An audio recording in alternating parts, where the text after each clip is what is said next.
I woke to the sound of machines changing rhythm.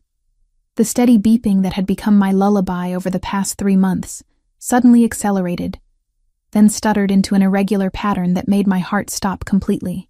My hand tightened around his before I could think. The platinum ring on my finger caught the dim light from the medical equipment, heavy and cold against my skin. Valentina's ring. My sister's ring. The lie I'd been wearing for 92 days straight. The digital clock on the wall read 4:23 a.m. I'd been dozing in the chair beside Lorenzo Ricci's hospital bed, my neck stiff from the awkward angle, my body exhausted from another night of keeping vigil over a man I barely knew. A man I was pretending to love. A man whose real fiancé was buried in a cemetery across town. Lorenzo's fingers twitched against mine. Just a small movement, barely perceptible, but after months of stillness it felt monumental. My breath caught in my throat as his eyelids flickered. "Nurse!" I called out, my voice cracking from disuse. "Someone get the doctor." The night shift nurse rushed in, her sensible shoes squeaking against the sterile floor. She moved with practiced efficiency, checking monitors and adjusting equipment while I sat frozen, unable to let go of his hand, even though every instinct screamed at me to run. This was the moment I'd been dreading. The moment when Lorenzo Ricci would wake up, and I'd have to look into his eyes and continue the most elaborate lie of my life. Dr. Patel entered next, followed by 2 other medical professionals whose names I'd learned but couldn't recall through my panic. They swarmed around the bed, their movements coordinated and calm in a way that made my own racing heartbeat feel even more chaotic. "Mr. Ricci, can you hear me?" Dr. Patel's voice was clear and authoritative. "If you can hear me, squeeze the hand you're holding." Lorenzo's fingers pressed against mine. The sensation traveled up my arm like electricity, equal parts relief and terror. "Good. That's very good." Dr. Patel continued his examination, shining a light into Lorenzo's eyes, asking questions that received no verbal response but small physical acknowledgments. Finger squeezes, slight head movements, the basic building blocks of consciousness returning after 3 months of darkness. I wanted to pull away, to give the medical team space to work, but Lorenzo's grip on my hand tightened whenever I tried to shift, even unconscious, even barely awake. Some part of him recognized the presence beside him and refused to let go. After what felt like hours, but was probably only 20 minutes, Dr. Patel stepped back. "He's coming out of it. The next few hours will be critical. We'll need to monitor him closely, but this is the best sign we've had since the accident. The accident. The sanitized word for the ambush that had killed my sister and nearly killed the man in this bed. The event that had shattered multiple lives and rebuilt mine into this precarious house of cards. Dr. Patel left to update his charts and alert the Ricci family. The nurses adjusted equipment one final time before retreating to give us privacy. And then it was just me and Lorenzo in the quiet pre-dawn darkness, his hand still holding mine, his chest rising and falling with increasing steadiness. His eyes opened slowly, struggling against the weight of medication and trauma. The color was exactly as I remembered from the photos I'd studied obsessively. Dark brown, nearly black in this lighting, with a depth that suggested intelligence and calculation. Eyes that had looked at my sister with love. Eyes that would look at me now expecting to see her. His lips moved, forming sounds that didn't quite become words. I leaned closer, my heart hammering so hard I wondered if he could hear it. "Val," the name emerged as barely more than a whisper, rough from months of disuse. The name that wasn't mine. The identity I'd stolen. The sister I'd buried. "I'm here," I said, because what else could I say? The lie had already been told. The family had made their choice, and I'd agreed to it because I'd been desperate, grieving, and convinced it would only be temporary. Just until he wakes up, they'd said. Just until he's stable. Just until he can handle the truth. But looking at him now, at the confusion and pain and desperate hope in those dark eyes, I realized the truth might destroy him more thoroughly than any physical injury.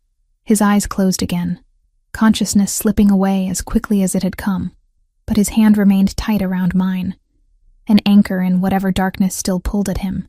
The door burst open, and Isabetta Ricci rushed in, her elegant silk robe barely concealing the pajamas underneath, her carefully maintained composure shattered by 3 months of waiting and praying. At 56, she was still beautiful in that effortless way wealthy women achieve through good genetics and better skincare. Her dark hair only lightly threaded with gray, her face lined with worry but not yet age. Is he... She couldn't finish the question, her hand pressed to her mouth as she stared at her son. He opened his eyes, I said, standing to give her access to the bedside. He said... I hesitated, swallowing the guilt. He said my name. Isabetta's eyes filled with tears. She reached for me, pulling me into an embrace that felt both genuine and suffocating. Thank God. Thank God you were here. Thank God you stayed. I'd stayed because they'd asked me to. Because Valentina's body was barely cold when Isabetta had shown up at my tiny apartment with wet eyes and desperate hands, explaining that Lorenzo needed stability to survive, that the shock of losing his fiancée on top of his injuries might kill him, that I looked exactly like Valentina, and could I please just pretend for a little while, just until he's stronger, she'd said. Just until he can handle the truth, she'd said. Just this once, she'd said. But once had turned into days, then weeks, then months, and now here I stood, wearing my dead sister's ring and accepting congratulations for a vigil I'd kept under false pretenses. You saved him, Isabetta whispered against my hair. By being here, by giving him something to fight for, you saved my son. The words should have felt like absolution. Instead, they felt like a noose tightening around my neck. Over the next 5 days, the hospital room became a revolving door of medical professionals, family members, and quiet moments where I sat alone with Lorenzo, watching him drift in and out of consciousness like someone learning to swim in shallow water. The neurologist confirmed no major brain damage. The physical therapist outlined an aggressive rehabilitation program.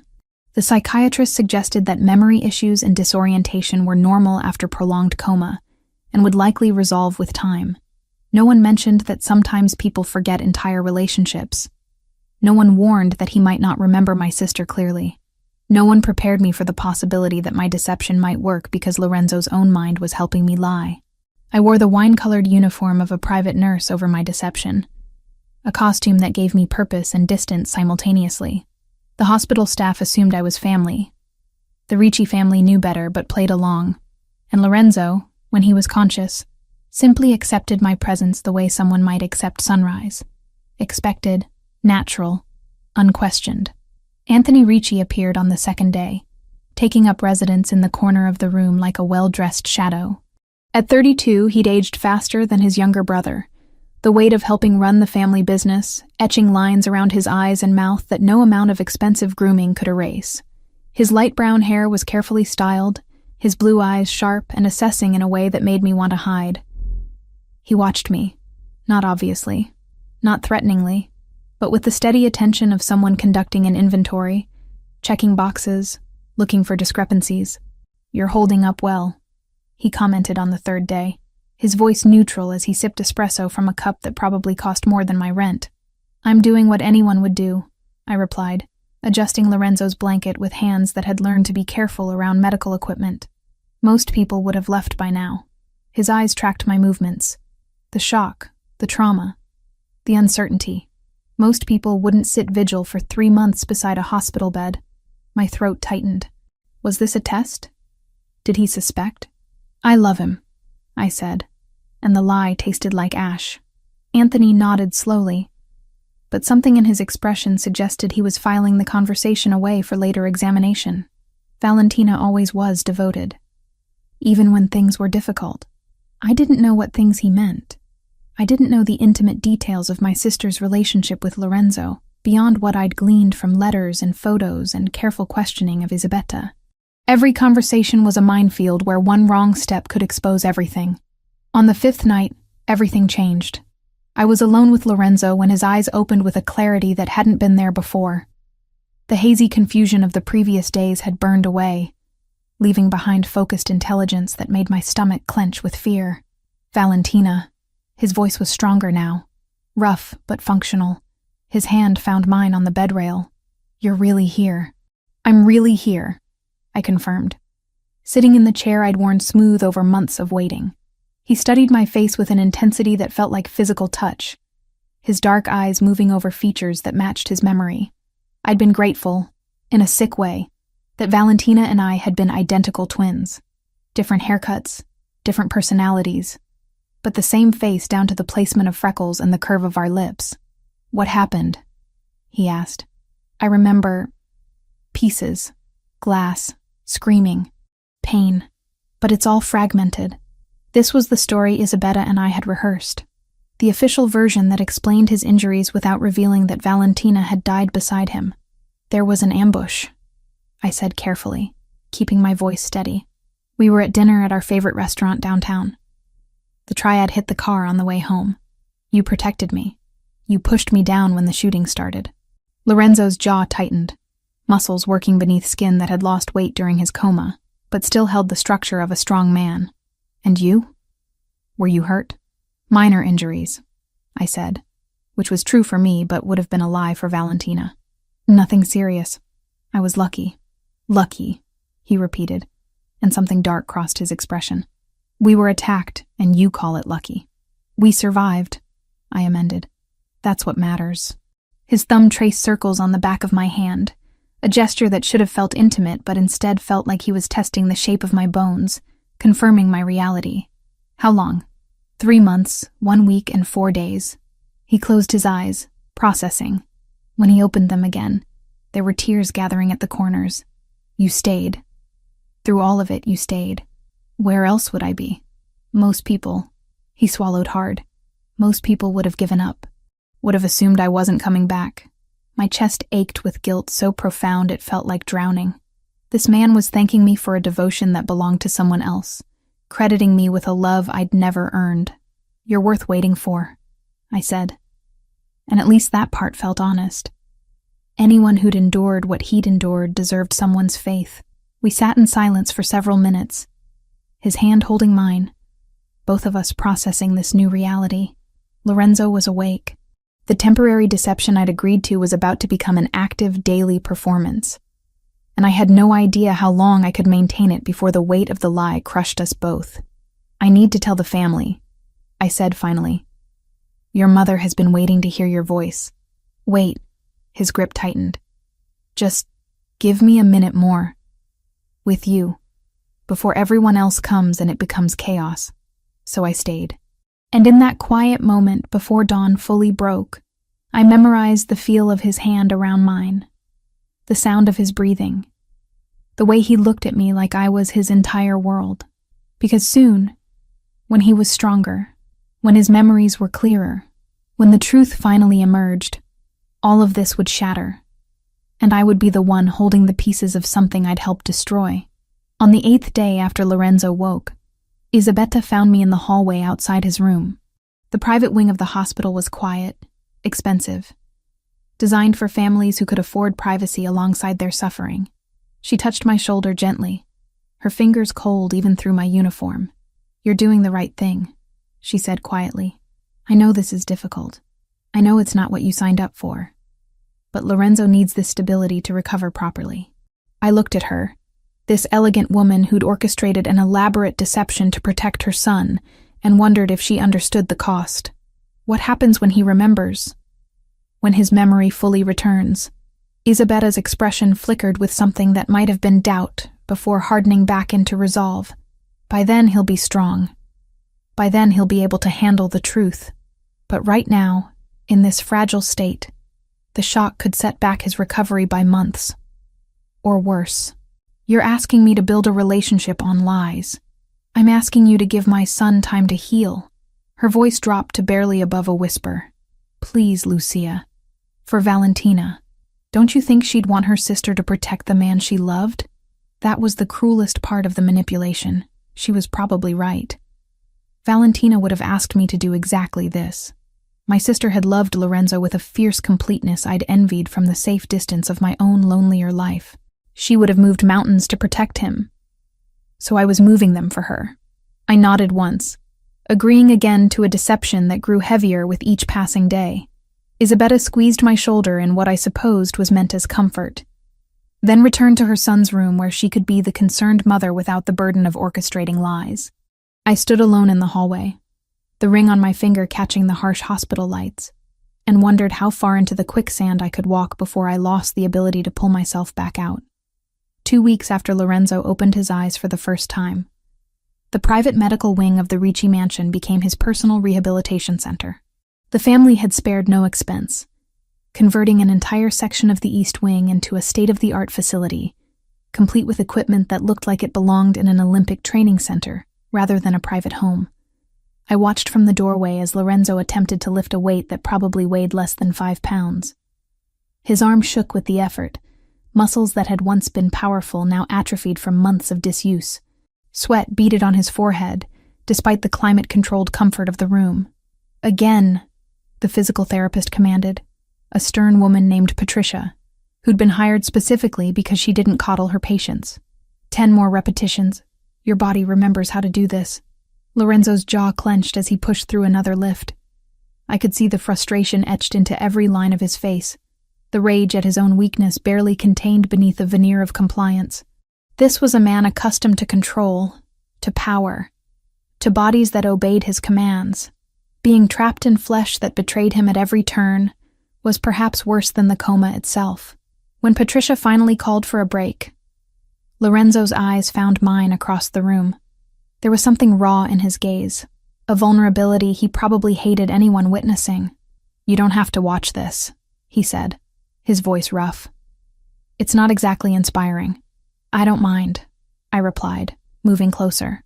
The wine-colored nurse uniform I'd continued wearing gave me an excuse to be present, a professional reason to hover. "You're doing better than you think. I can barely lift a child's toy without shaking. 3 weeks ago you couldn't open your eyes. Progress isn't always dramatic." He studied me for a long moment, and I fought the urge to look away. Valentina wouldn't have looked away.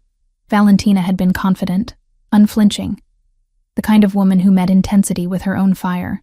I was learning to mirror that strength even when my instincts screamed to retreat. "Stay," he said finally. "If you're going to be here, make yourself useful." So I did. Patricia showed me how to support his arm during certain exercises, how to count repetitions, how to adjust his posture when it started to falter. The work was intimate in ways that made me hyper-aware of every point of contact between us. My hands on his shoulder, his breath against my neck when I leaned close to check his form, the heat of his body despite the cool air. We were building something, but it wasn't love. It was a careful architecture of trust constructed on unstable ground, and I knew with sick certainty that when the foundation eventually gave way, the collapse would bury us both. The days settled into a rhythm that felt both comfortable and dangerous. Mornings began with breakfast in the formal dining room, the Ricci family gathering around a table that could have seated 20, but felt intimate with just the 5 of us. Lorenzo, Isabetta, Anthony, myself, and occasionally Lorenzo's Uncle Vincent, who handled the family's legitimate business interests. I'd memorized details about Valentina's life with obsessive thoroughness, but breakfast conversations still terrified me. Inside jokes I didn't understand. References to events I hadn't attended. The constant fear that someone would mention something specific and expect me to remember details I'd never known. "Do you remember the last time we were all together like this?" Isabetta asked one morning, passing a basket of fresh pastries. "Before the accident, at Anthony's birthday dinner?" My mind went blank. I had no idea what had happened at Anthony's birthday dinner. I didn't know if Valentina had given a speech or gotten drunk or argued with someone. The gap in my knowledge yawned like a chasm. "Feels like a lifetime ago," I said carefully, hoping the vague response would suffice. Lorenzo reached for my hand under the table, squeezing gently. "We're making new memories now. That's what matters." The relief that flooded through me felt like betrayal. He was protecting me from scrutiny without realizing I needed protection. His kindness made the deception worse. Anthony watched the exchange with unreadable eyes. He'd been doing that more frequently, observing interactions with the focus of someone solving a puzzle. I couldn't tell if he suspected something, or if this was simply his nature. The older brother who'd learned to be cautious in a world where trust could be weaponized. Afternoons belonged to physical therapy. Patricia came for the formal sessions, but Lorenzo pushed himself beyond the scheduled hours, determined to reclaim his strength through sheer force of will. and I found myself staying long after Patricia left, helping with exercises that probably didn't require assistance, but gave me a reason to be close to him. During the third week, something in Lorenzo snapped. He'd been attempting to do push-ups, a modified version that Patricia had demonstrated, but his arms gave out halfway through the third repetition. He crashed to the mat with a grunt of frustration that rapidly escalated into rage. Before I could react, he was on his feet and punching the wall with his right hand, the impact echoing through the room like a gunshot. Once, twice, 3 times, each blow powered by fury at his own limitations. "Lorenzo, stop!" I grabbed his arm, trying to pull him back before he did serious damage. His knuckles were already bleeding, skin split over bone. He froze at my touch, chest heaving, eyes wild with something that looked dangerously close to despair. For a moment we stood there, his arm tense under my grip, both of us breathing hard. "Let me see," I said quietly, releasing him to examine the damage. His hand trembled as I turned it palm up, blood welling from multiple splits across his knuckles. I guided him to sit on the weight bench and retrieved the first aid kit I'd learned to keep stocked in the therapy room. Gauze, antiseptic, bandages, the supplies of damage control. He watched in silence as I cleaned the wounds with careful efficiency, dabbing away blood with gauze soaked in antiseptic. The alcohol must have stung, but he didn't flinch, didn't make a sound. His eyes tracked my movements with laser focus, cataloging the professional precision of my technique. "You're good at that," he observed. "Too good for someone who's never had medical training." My heart stuttered, but I kept my hands steady. I learned after the accident. I wanted to be prepared in case. I trailed off, letting implication fill the gap. "In case you got hurt again. In case I needed to help you." The lies were becoming easier to tell, which terrified me more than the awkward fumbling had. "Prepared," he repeated, and I couldn't tell if he believed me or was simply choosing to accept the explanation. "You've thought of everything." Someone had to. I wound clean gauze around his knuckles with practiced care, securing it with medical tape. "Your physical therapist would kill me if I let you damage yourself before she could push you properly." The corner of his mouth lifted in something that wasn't quite a smile. "My physical therapist is terrifying. She's effective. Same thing in her profession." He flexed his bandaged hand experimentally, testing the wrap. "Thank you for not lecturing me about the stupidity of punching walls." Would it have helped? No. Then why waste both our time? I began repacking the first aid kit, needing something to do with my hands that didn't involve touching him. The intimacy of treating his injury had left me feeling exposed, like I'd revealed something I couldn't name. "Valentina." His voice stopped me mid-motion. I turned to find him watching me with an expression I couldn't decipher. "I know this isn't what you signed up for.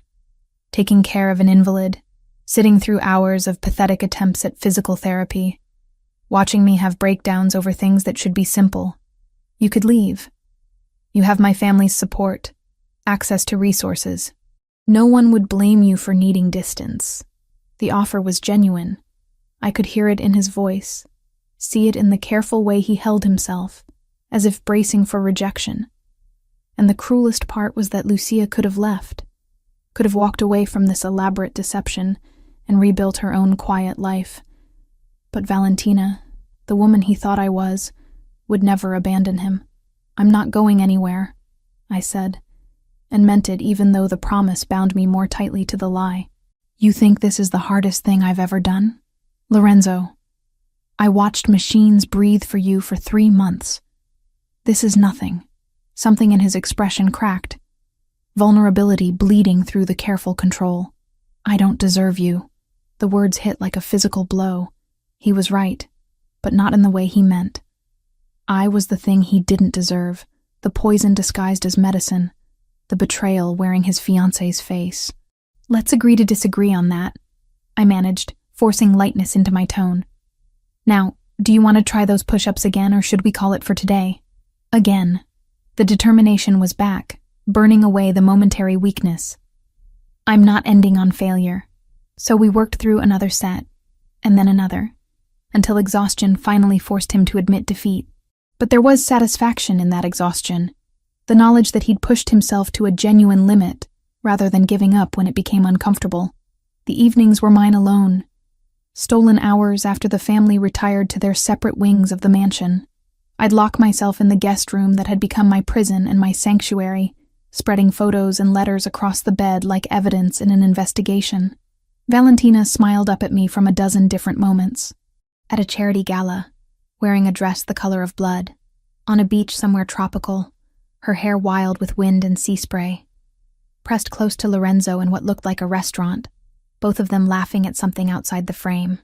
I studied each image like a religious text, memorizing not just her face, but the way she held herself, the tilt of her head when she smiled, the way her hand rested on Lorenzo's arm, casual and possessive, the confidence that radiated from her in waves, the certainty of a woman who knew exactly who she was and what she wanted.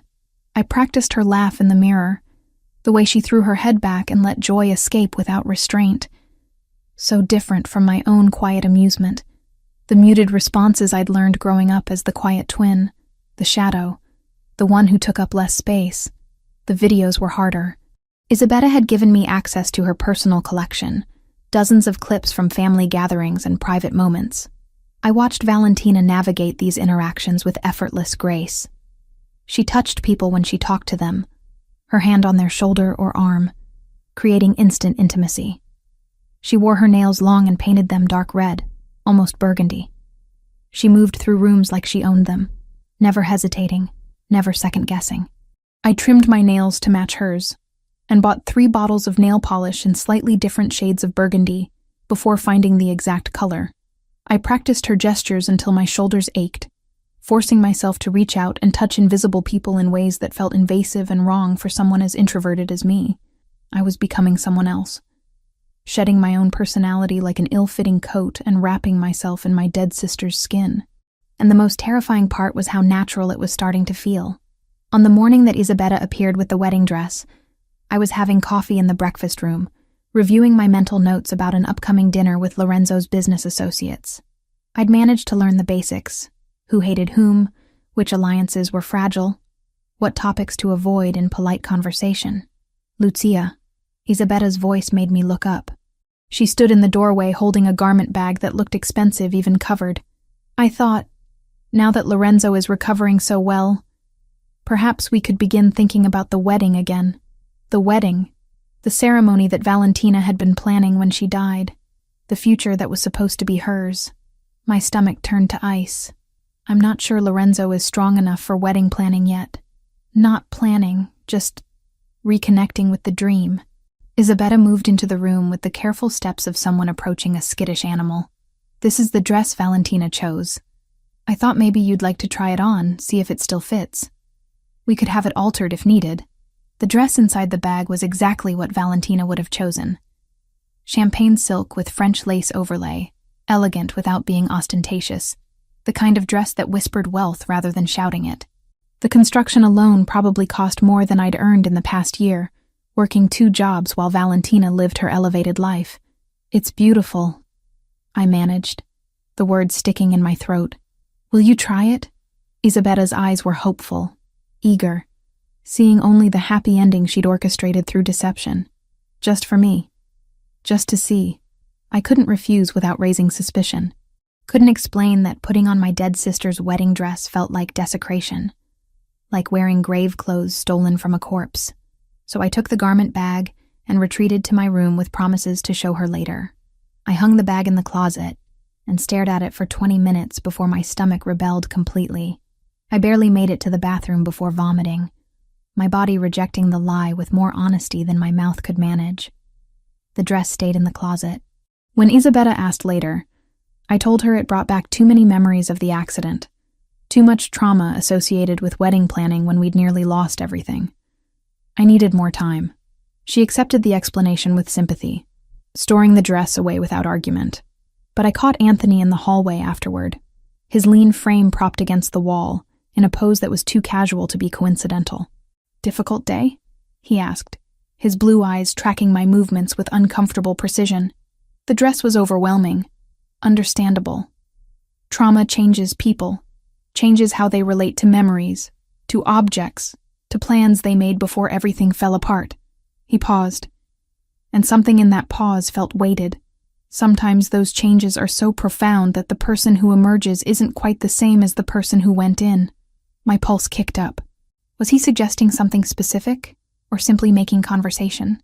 I'm still me, I said carefully. Just adjusting. Of course. Anthony pushed off the wall. Just remember that changes need to be monitored, for everyone's safety. That's all I'm saying. He walked away before I could respond, leaving me alone in the hallway with the sick certainty that he suspected something. Maybe not the full truth, but enough to be watching, enough to be dangerous. That night, everything shifted again. I was helping Lorenzo with his final exercises of the day, supporting his weight as he attempted single-leg balances that tested both strength and coordination. His hand gripped my shoulder for stability, his body pressed close enough that I could feel the heat of exertion radiating from his skin. "That's good," I said, as he held the position for a count of 10. Patricia would be impressed. Patricia is never impressed. I was but there was satisfaction in his voice. The pleasure of measurable progress. When he finally lowered his foot back to the ground, he didn't immediately release his grip on my shoulder. We stood there in the quiet therapy room, closer than necessary, his breathing still elevated from the exercise. Lucia. He rarely used my first name, usually opting for pet names or nothing at all. Hearing it now felt significant. "Can I ask you something?" "Of course." "Do I seem different to you?" "Since waking up?" The question caught me off guard. "Different how?" "I don't know. That's why I'm asking." His hand slid from my shoulder but didn't go far, settling at the curve of my waist instead. "The doctors say some memory issues are normal, that certain details might be hazy, but it feels like more than that sometimes. Like I'm seeing things with new eyes, and not sure if the newness is because of the coma, or because the things themselves have changed." My heart hammered against my ribs. "What kinds of things?" "You." His thumb traced a small circle against my hip through the fabric of my uniform. "The way you move. The way you talk. Small things that don't match my memories but could just be time distorting everything." This was dangerous territory. I needed to redirect before he started cataloging specific discrepancies. 3 months is a long time. We've both been through trauma. Maybe we're both different now. He considered this, his dark eyes searching my face for something I couldn't name. Maybe, or maybe I'm finally seeing clearly for the first time. Before I could process what that meant, he leaned in and pressed his lips to mine. The kiss was brief, tentative, a question rather than a statement. His mouth moved against mine with careful uncertainty, testing boundaries and reactions. I froze for a critical second, before remembering that Valentina would have kissed him back, would have met his uncertainty with confidence. So I responded, my lips parting slightly, one hand coming up to rest against his chest, where I could feel his heart beating as rapidly as my own. The kiss deepened fractionally before he pulled back, his expression unreadable in the dim lighting of the therapy room. "Sorry," he said, though he didn't look particularly sorry. I should have asked first. "You don't need permission to kiss your fiancé." The words came out steady despite the chaos in my chest. This was my first kiss with Lorenzo Ricci, but for him, it should have been one of hundreds, thousands, a familiar act rather than an exploration. It felt like I did. His hand was still on my waist, warm and grounding, like we're starting over somehow. Maybe we are. Maybe that's not a bad thing. He nodded slowly, processing. When his hand finally dropped and he stepped back, I saw calculation behind his eyes, thoughts moving in patterns I couldn't track. He was filing this moment away, adding it to whatever internal database he was building. Testing me, I realized. He'd been testing to see if the kiss felt right, if my responses matched his memories, if the woman standing in front of him was the same one he'd planned to marry. And I had no idea if I'd passed or failed. 6 weeks after Lorenzo opened his eyes in that hospital bed, he moved through the mansion's gym with a fluidity that seemed impossible for someone who'd spent 3 months in a coma. The doctors called it remarkable. Patricia called it stubborn determination overriding medical science. I called it terrifying, because the stronger Lorenzo became physically, the sharper his mind grew, and a sharp mind was dangerous when it started noticing inconsistencies. "Your form is improving," I observed from my usual position near the weight bench. watching him complete a set of pull-ups that would have been impressive for anyone, let alone someone still technically in recovery. He dropped to the ground with barely a grunt, reaching for the towel I'd learned to keep ready. Muscle memory is a strange thing. My body remembers what to do even when my conscious mind doesn't. There was something weighted in that statement, an undercurrent I couldn't quite identify. Lorenzo had been making comments like that more frequently, observations about memory and recognition that felt like tests I didn't know how to study for. The mind heals slower than muscle, I offered, handing him a water bottle. Give it time. Time. He took a long drink, his eyes never leaving mine. Everyone keeps telling me to give things time. As if waiting long enough will make the pieces fit together the way they're supposed to. My stomach tightened, but I kept my expression neutral. Are the pieces not fitting? Some are. Some aren't. I can't tell yet if it's because the puzzle changed or because I'm trying to force the wrong pieces into place. Before I could formulate a response that didn't sound defensive, his phone buzzed with an incoming message. He glanced at the screen and his entire demeanor shifted, the introspective man disappearing behind the mask of a businessman with decisions to make. I have a meeting in an hour, he said, already moving toward the door. Russian suppliers. Anthony wants me present even though he's been handling them fine without me. Do you need anything? The question came automatically. Part of the role I'd been playing for so long it was becoming reflex. Just be there. He paused in the doorway. I like having you in the room during business discussions. You notice things. The comment should have pleased me. Instead, it sent ice through my veins. Noticing things was exactly what I couldn't afford for him to do. The meeting took place in Lorenzo's study, a wood-paneled room that smelled of leather and old money. Anthony was already there when I arrived, along with two men I recognized from previous gatherings. Vincent Ricci, Lorenzo's uncle who handled legitimate business operations, and a man whose name I'd learned was Joseph Bellini, some kind of financial advisor. The Russians arrived exactly on time, 3 men in dark suits who carried themselves with the careful posture of people accustomed to violence. Their leader, a broad-shouldered man with graying temples, introduced himself as Dmitry Volkov. I took my usual seat in the corner, the position Isabetta had told me Valentina always occupied during business meetings. Close enough to observe, far enough to appear decorative rather than participatory. The men settled around Lorenzo's desk, and the negotiation began. They spoke in English, mostly, their accents ranging from heavy to barely noticeable. The discussion centered on shipping routes and percentage splits, the kind of details that should have been boring but carried undertones of threat in every number proposed. Dimitri's second, a younger man with cold blue eyes, made a comment to his colleague in rapid Russian. Something about adjusting the percentages when the boss wasn't looking, skimming off the top. The kind of side conversation meant to be private, assumed to be safe because who in an Italian crime family would speak Russian? That would be unwise, I said, before I could stop myself, the words emerging in flawless Russian. Mr. Ricci has excellent accountants. The room went absolutely silent. Every head turned toward me. Dimitri's expression cycled through surprise, calculation, and something that might have been respect. His colleague looked like he'd swallowed glass, and Lorenzo's face was utterly unreadable, his dark eyes fixed on me with laser focus. You speak Russian, Dmitri said in English, his tone carefully neutral. My heart hammered so hard I was certain everyone could hear it. I'd just made a catastrophic mistake, revealed knowledge that Valentina hadn't possessed, exposed myself in front of witnesses who would remember. I've been learning, I said, keeping my voice steady through sheer force of will. After the attack, I thought it would be wise to understand what our international associates are saying. For security purposes, Lorenzo's fingers drummed once against his desk, a controlled movement that somehow conveyed volumes. An excellent precaution, he said smoothly. Perhaps we should conduct the rest of this meeting assuming everyone understands everyone. Transparency builds trust, doesn't it, Dmitri?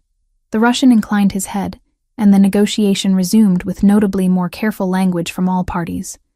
But I felt Anthony's eyes on me throughout the rest of the meeting, watching, assessing, filing away this new piece of information into whatever mental database he was constructing. When the Russians finally left 90 minutes later, their deal agreed upon and hands shaken, I tried to slip out with them. Lorenzo's voice stopped me at the door. A moment, please. I turned back to find the study empty, except for Lorenzo and Anthony. The brothers stood near the desk, their body language eerily similar despite their different coloring. Both had their hands in their pockets. Both wore expressions of polite interest that didn't reach their eyes. "When did you learn Russian?" Lorenzo asked, his tone conversational, but his gaze sharp. "I've been studying for a few months. Online courses, mostly. I had a lot of time while you were—" I let the sentence trail off.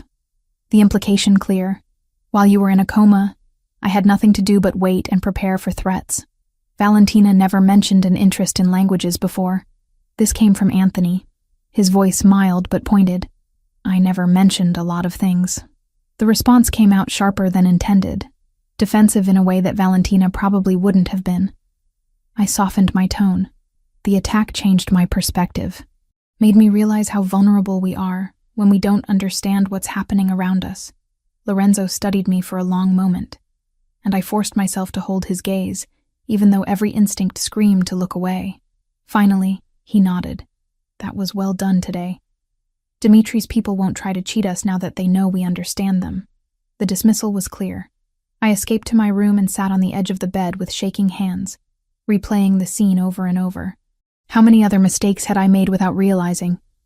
How many small discrepancies had Lorenzo and Anthony cataloged, building toward a conclusion I couldn't afford for them to reach? 2 days later, the family gathered for dinner in the formal dining room.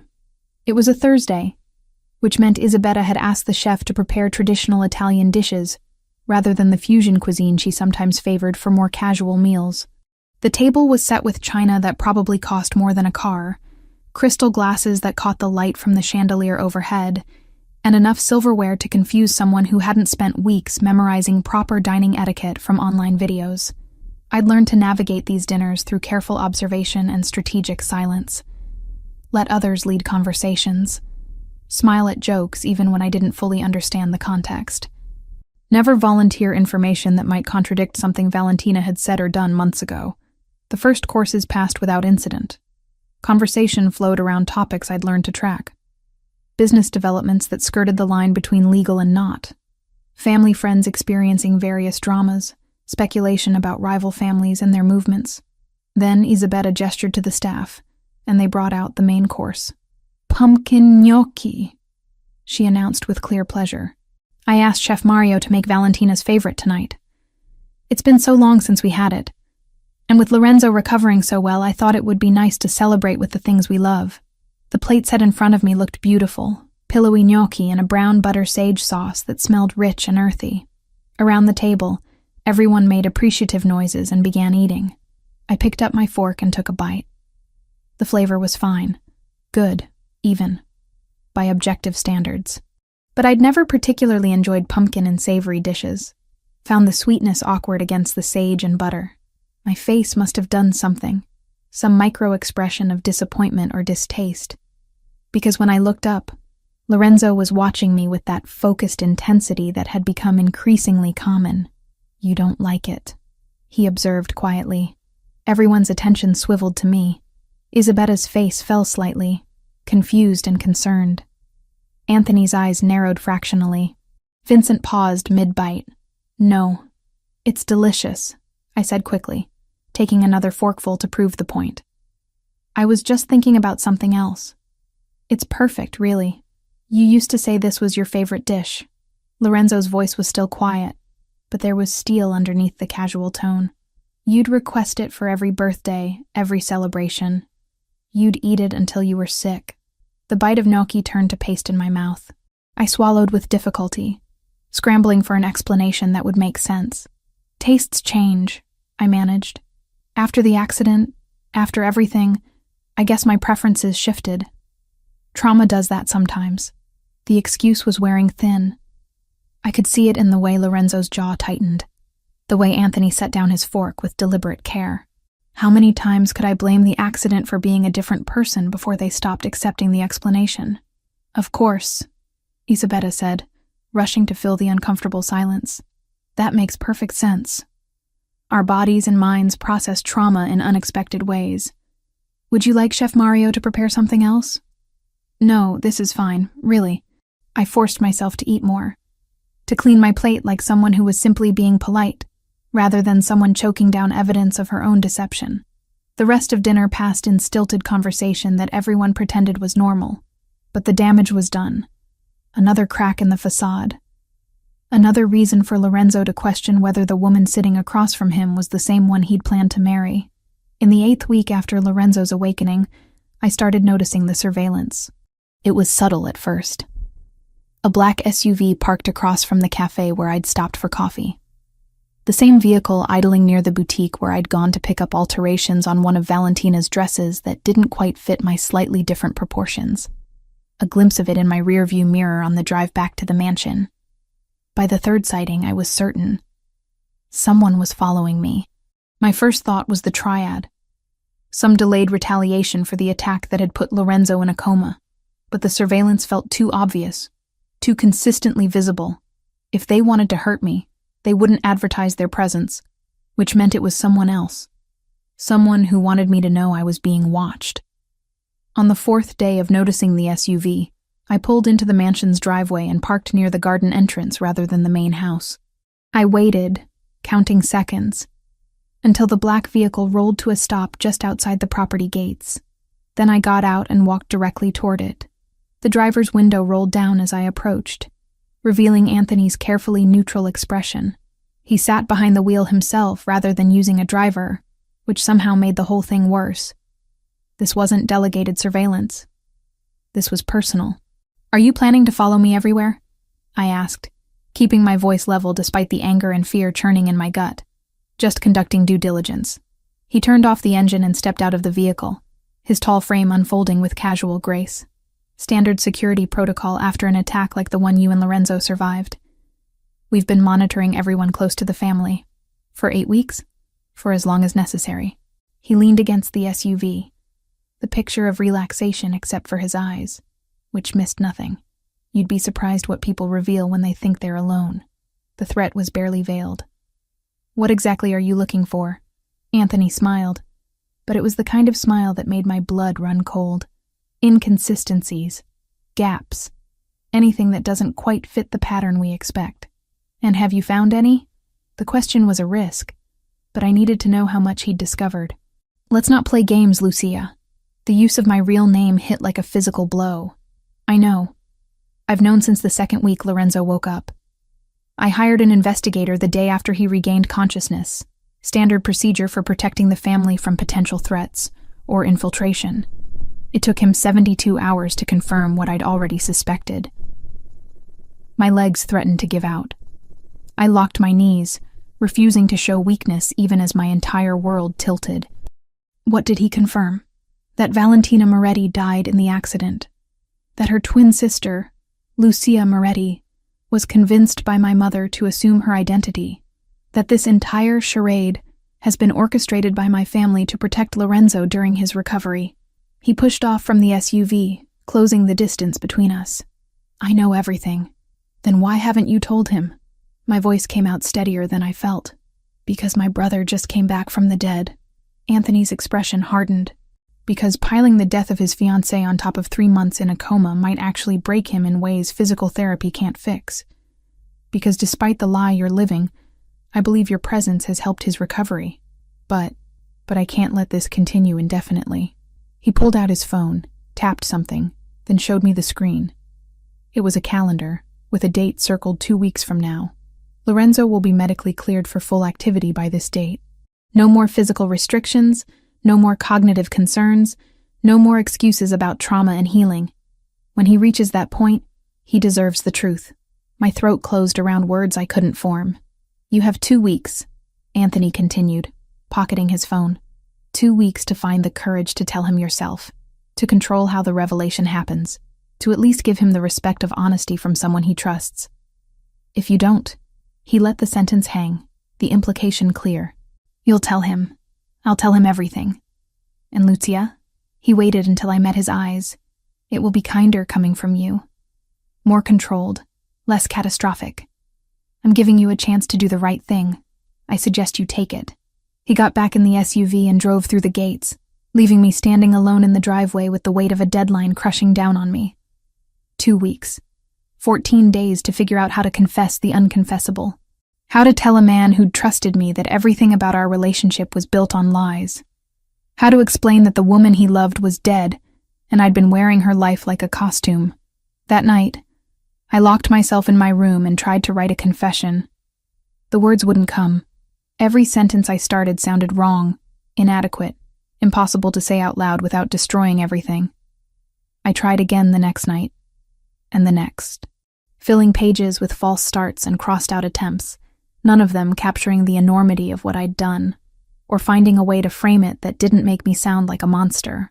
During the day, I continued the performance, sitting through meals with the family, helping Lorenzo with exercises he barely needed assistance with anymore, playing the role of devoted fiancé to a man who was starting to look at me like I was a puzzle he was very close to solving.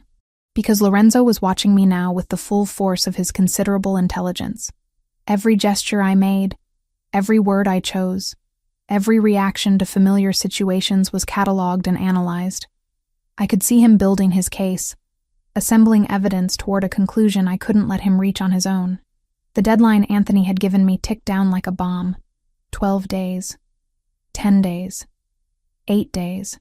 And still, I hadn't found the words that would end this without destroying him. In the 9th week after his awakening, during an evening where we sat together in the library reviewing business reports he'd asked me to help with, Lorenzo closed the folder in front of him and turned to face me fully. "You're afraid of something," he said without preamble. "I've been watching you, and there's fear in everything you do. The way you hesitate before answering questions. The way you study me when you think I'm not looking. Like you're waiting for something terrible to happen." My heart stopped. The attack left scars. Invisible ones, but they're there. This isn't trauma from the attack. This is something else. He reached out and took my hand, his grip gentle but inescapable. "Talk to me. Whatever it is, we can handle it together. But I can't help if you won't let me in." The irony was devastating. He was offering support for the very deception I was perpetrating against him, promising to help me through a crisis that he was the center of. "It's complicated," I whispered, because that at least was true. "Then uncomplicate it. We have time." But we didn't. The clock was running out, and when it hit 0, everything I'd built with lies would come crashing down around both of us. 10 weeks after Lorenzo opened his eyes in that hospital bed, Anthony found me in the garden at dusk. The air smelled of jasmine and the expensive fertilizer the groundskeepers used on the roses. I'd been sitting on a stone bench for over an hour, trying to gather courage I didn't possess. "He knows," Anthony said without preamble, settling beside me with the controlled movements of someone delivering bad news. "I told him 3 days ago." My entire body went cold. "What?" "Lorenzo came to me with plans to take you to the apartment tomorrow. The one he shared with Valentina. He was setting up an elaborate test, something designed to catch you in undeniable proof of the deception." Anthony's blue eyes held no sympathy, only pragmatic assessment. I couldn't let him find out that way. Not in a moment designed for maximum pain. So I told him first. "You said I had 2 weeks. The accusation came out broken, strangled. I said you had until he was medically cleared. But when I saw what he was planning, I made a judgment call." He stood, brushing invisible dust from his trousers. "He's still taking you to the apartment tomorrow. He wants to hear it from you. Wants to see if you'll keep lying even when he's giving you the chance to confess. Consider it a final mercy." He walked away, leaving me alone with the jasmine and the certainty that tomorrow would destroy everything. I didn't sleep that night, couldn't eat breakfast the next morning. My hands shook so badly I had to clasp them together to hide the trembling when Lorenzo appeared in the doorway of my room at 10 o'clock. "Ready?" he asked, his voice perfectly neutral. His dark eyes revealed nothing. No anger or pain or accusation, just carefully controlled emptiness. "Lorenzo, I need to tell you something before we go." "Tell me there." He turned without waiting for my response, assuming I would follow. And I did. Because what choice did I have? The confession would happen regardless. Better to control the location than let it spill out in the mansion's hallways where anyone might overhear. The drive into Manhattan took 40 minutes through morning traffic. Lorenzo drove himself, something he'd only recently been cleared to do, handling the expensive car with the same controlled precision he applied to everything. We didn't speak. The silence stretched between us like a living thing, heavy with everything unsaid. The apartment building was exactly what I'd expected. Luxury high-rise in a neighborhood where the monthly maintenance fees probably exceeded my annual income from before all this started. The doorman greeted Lorenzo by name, with the kind of deference reserved for residents who tipped well and commanded respect. The elevator ride to the 15th floor felt eternal. I watched the numbers climb, each floor bringing us closer to the moment when everything would shatter. Lorenzo stood beside me with his hands in his pockets, close enough that I could smell his cologne, the same scent I'd grown accustomed to over months of proximity. Cedar and something darker, more complex. A smell I'd probably always associate with this particular kind of dread. The apartment door swung open on silence. Floor-to-ceiling windows dominated the far wall, offering views of the city that would be stunning if I had any capacity to appreciate them. The space was modern, clean-lined, decorated with the kind of taste that came from either professional designers or people raised with money. Cream-colored furniture, dark wood accents, art on the walls that probably cost more than my education. I'd never been here. Valentina had kept this place separate from her visits home, a symbol of her elevated life that she didn't share with her struggling twin sister. Looking at it now felt like trespassing in a museum dedicated to someone else's existence. "Do you remember the last time we were here together?" Lorenzo asked, closing the door behind us. His tone remained conversational, almost casual. "Before the accident, every muscle in my body tensed. It feels like a lifetime ago. Does it?" Not a question, just acknowledgement. He moved deeper into the space with the confidence of someone who knew every inch of it. "Show me where we kept the wine glasses. The good ones. The crystal we only used for special occasions." My mind went blank. I had no idea. Kitchen seemed logical, but which cabinet? Upper or lower? Left side or right? The ignorance yawned before me like a chasm with no bottom. "I don't..." My voice cracked. "Lorenzo, please, try," he suggested, still with that terrible gentleness. "It was your home, too. Surely you remember where we kept things." I walked toward the kitchen because standing frozen would be worse. Opened a cabinet at random and found dinner plates. Tried another and discovered mixing bowls. Lorenzo watched from the doorway, his expression unchanging as I fumbled through my own ignorance.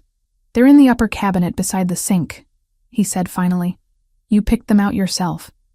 Insisted on Waterford crystal even though I thought it was excessive for an apartment we barely used.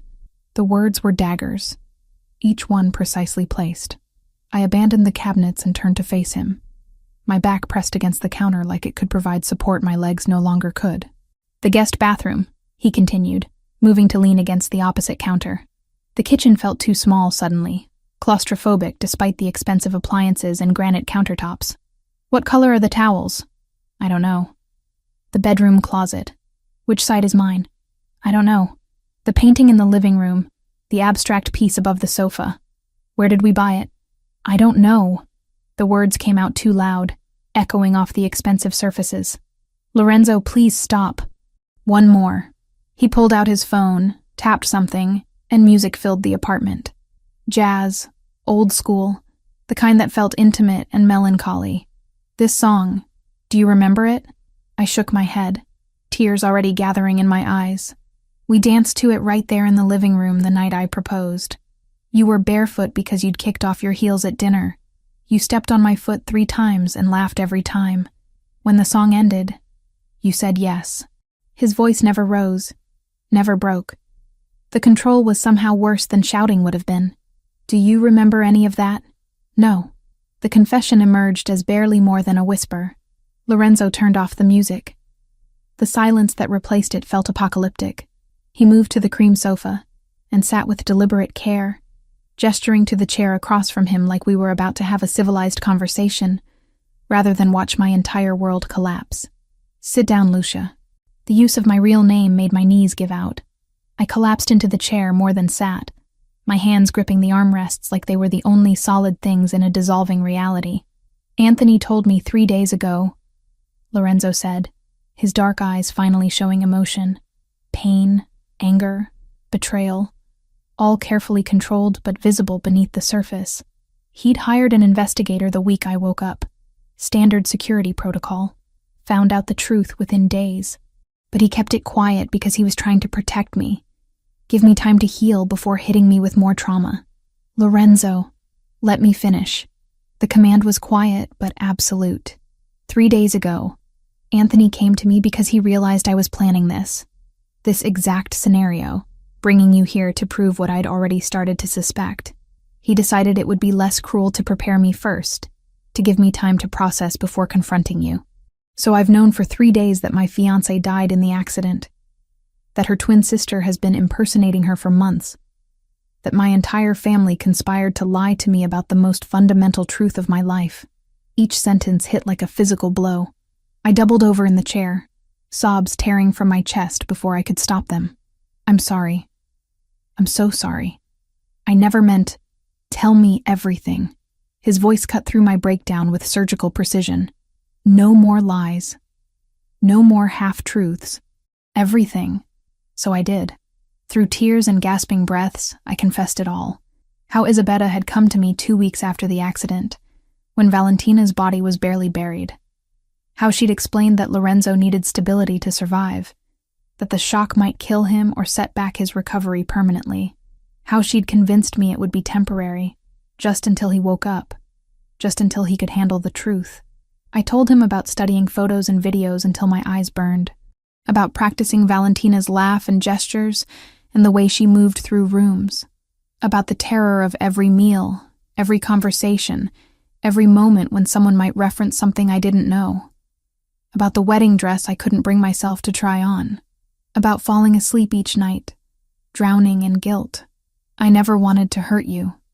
I finished, my voice wrecked from crying. I thought it would be days, maybe a week or 2. I never imagined it would go on this long.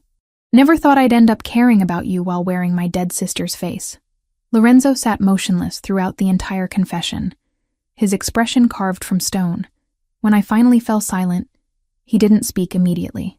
The pause stretched until I wanted to scream just to break it. Valentina died in my arms, he said eventually.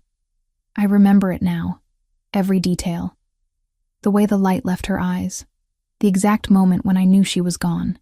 And then I woke up months later to find her sister sitting beside my bed, wearing her ring, letting me believe in a miracle that never happened. I'm sorry. Stop apologizing. He stood abruptly, pacing to the windows and staring out at the city below. Apologies don't fix this. They don't undo months of deception. They don't bring back the woman I loved or restore the trust you all decided I didn't deserve to have. You're right. Nothing I say will fix this. My mother. He turned back to face me, and the betrayal in his eyes was almost unbearable to witness. Anthony. You. Everyone I should have been able to trust decided I was too fragile to handle the truth. Decided to play with my life like I was a child who needed protection from reality. We were trying to help. By lying to me? His control finally cracked, anger bleeding through in his raised voice. By letting me believe my fiancée survived when she's been dead this entire time? By making me fall for a ghost wearing stolen skin?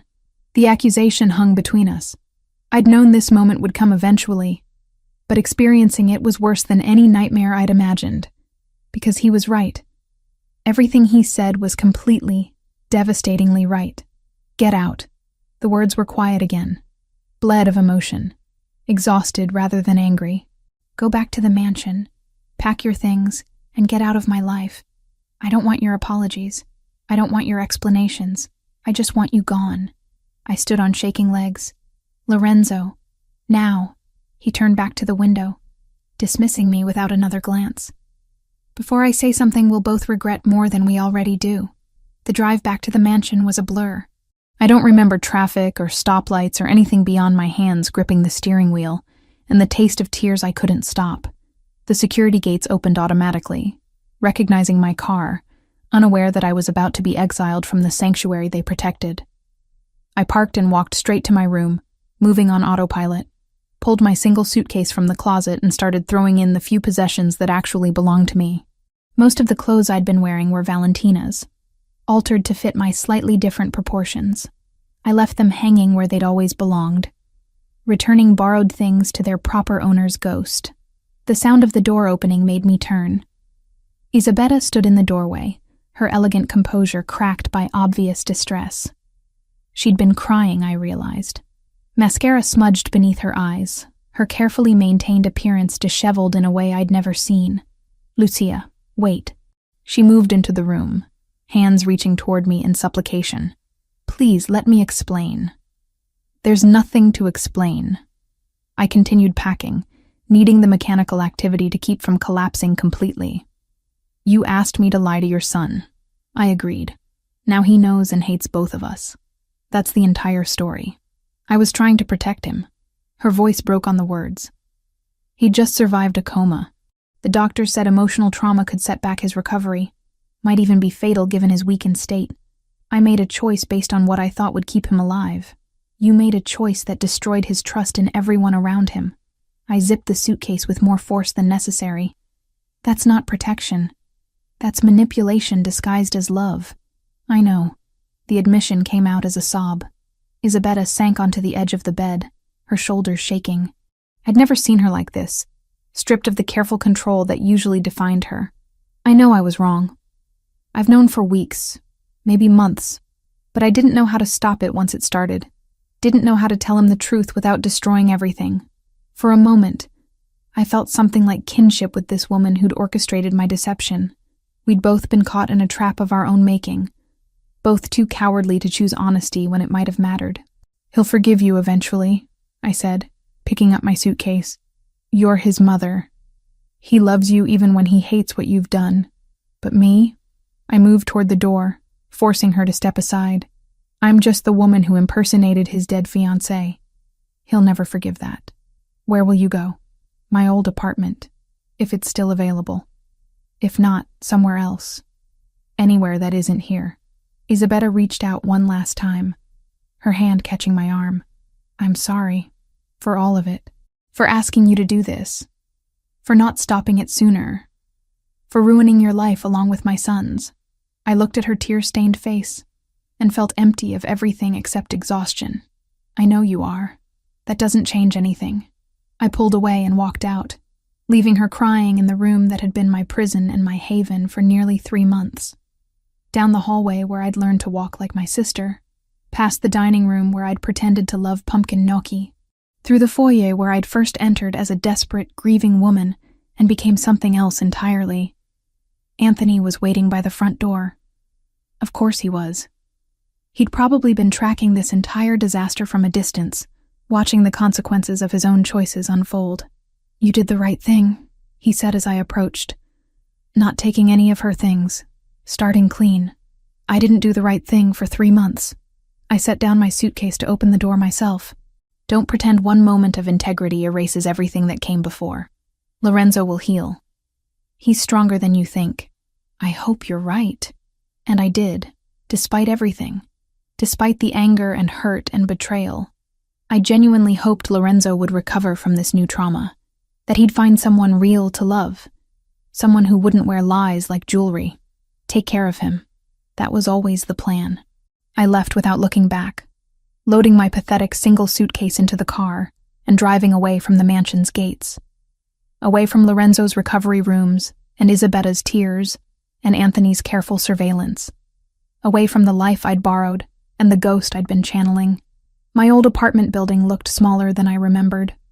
Shabbier, the paint peeling near the entrance, and the hallway smelling like someone had burned dinner 3 days ago and never opened a window. But the super still had my key because I'd never officially moved out. Just quietly stopped coming home while I played dress-up in a world that was never mine. The apartment was exactly as I'd left it. Dust covered every surface. The plants I'd been growing on the windowsill were long dead. Mail had piled up behind the door where the super had been shoving it through the slot. Bills and advertisements and catalogs addressed to Lucia Moretti, proof that this person still existed even when I'd been pretending to be someone else.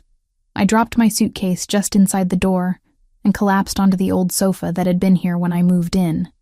Too heavy for the previous tenant to bother removing. And then I cried. Not the pretty, delicate tears from movies. ugly, gasping sobs that tore from my chest and left me shaking. I cried for Valentina, dead for months while I paraded around in her identity. Cried for Lorenzo, who'd woken from a coma to a carefully constructed lie. Cried for myself, for the person I'd been before agreeing to this deception, and would never be again. 3 days passed in a haze.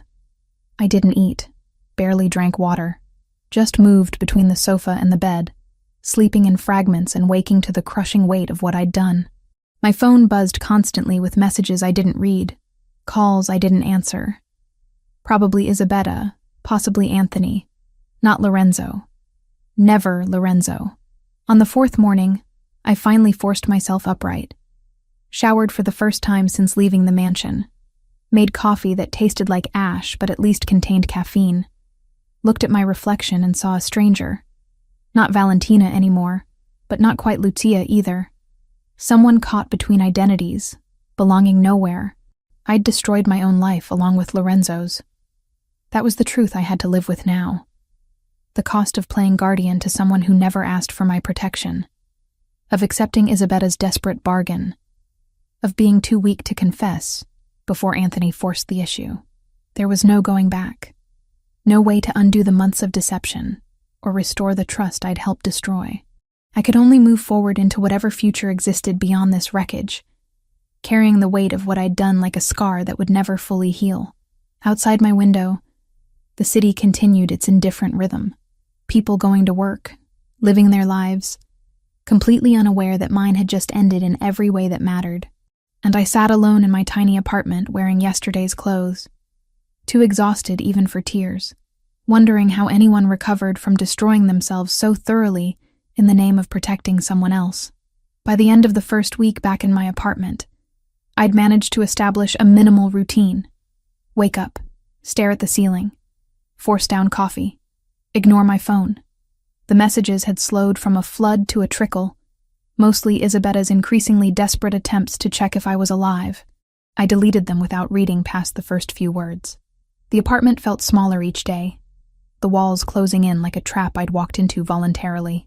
I kept the curtains drawn, unable to face the city outside, or the memories of driving through it in Lorenzo's expensive car, wearing Valentina's clothes, pretending to be someone I'd never been. At 2:47 p.m. on the 4th day, my phone rang with an unknown number. I almost didn't answer. Unknown numbers had become synonymous with complications I couldn't handle, but something made me swipe to accept, some instinct that standing still was becoming more dangerous than movement. Hello? Is this someone from the Moretti family? The voice was male, accented with Mandarin inflections that turned certain syllables sharp and clipped. My entire body went cold. Who is this? A low chuckle came through the line, humorous in a way that made my skin crawl. That's not important. What matters is that we've been watching the Ricci mansion very carefully for weeks now. An informant inside their organization reported something interesting. The woman everyone thought was Valentina Moretti left the estate alone, looking upset, carrying a single suitcase. That suggested either a departure or an opportunity. I stood up without conscious decision, moving to the window. My hands shook as I pulled the curtain back just enough to see the street below.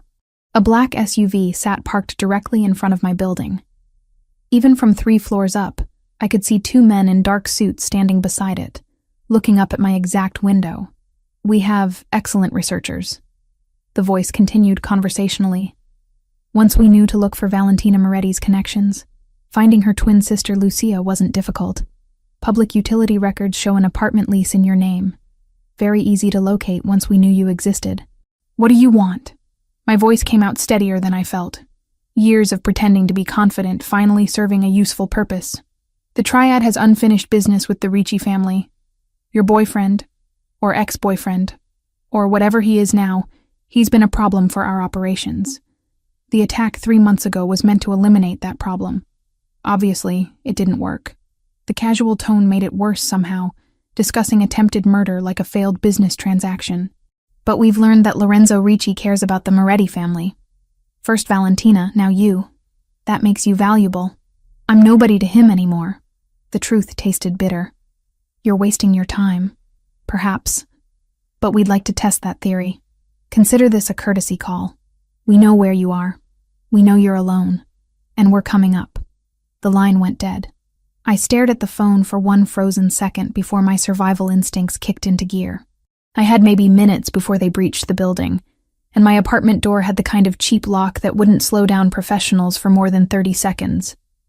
There was only one number that could help me now, even though calling it felt like swallowing glass. Lorenzo answered on the second ring. What? Not a question. Just flat acknowledgement. His voice held none of the warmth I'd grown accustomed to during his recovery. No softness for the woman who'd lied to him for months. The triad found me. The words tumbled out rapid fire. Panic overriding pride. They called.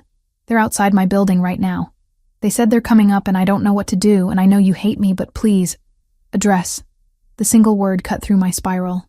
Now. I rattled off the apartment number and building address. The information I'd written on dozens of forms and applications back when this place represented independence rather than a hiding spot.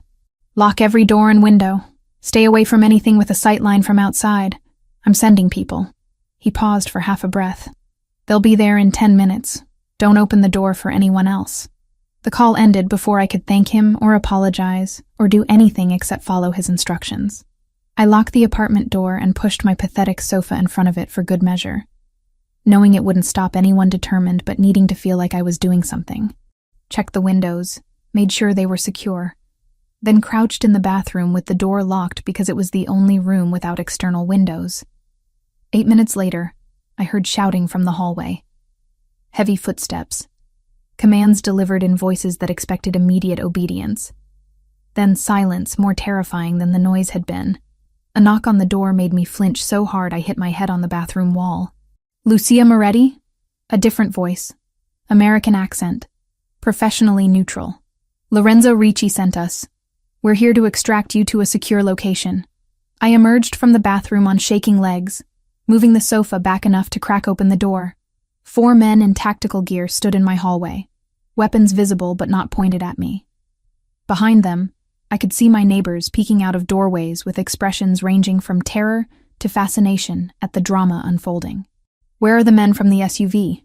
I asked, not moving from the relative safety of my doorway.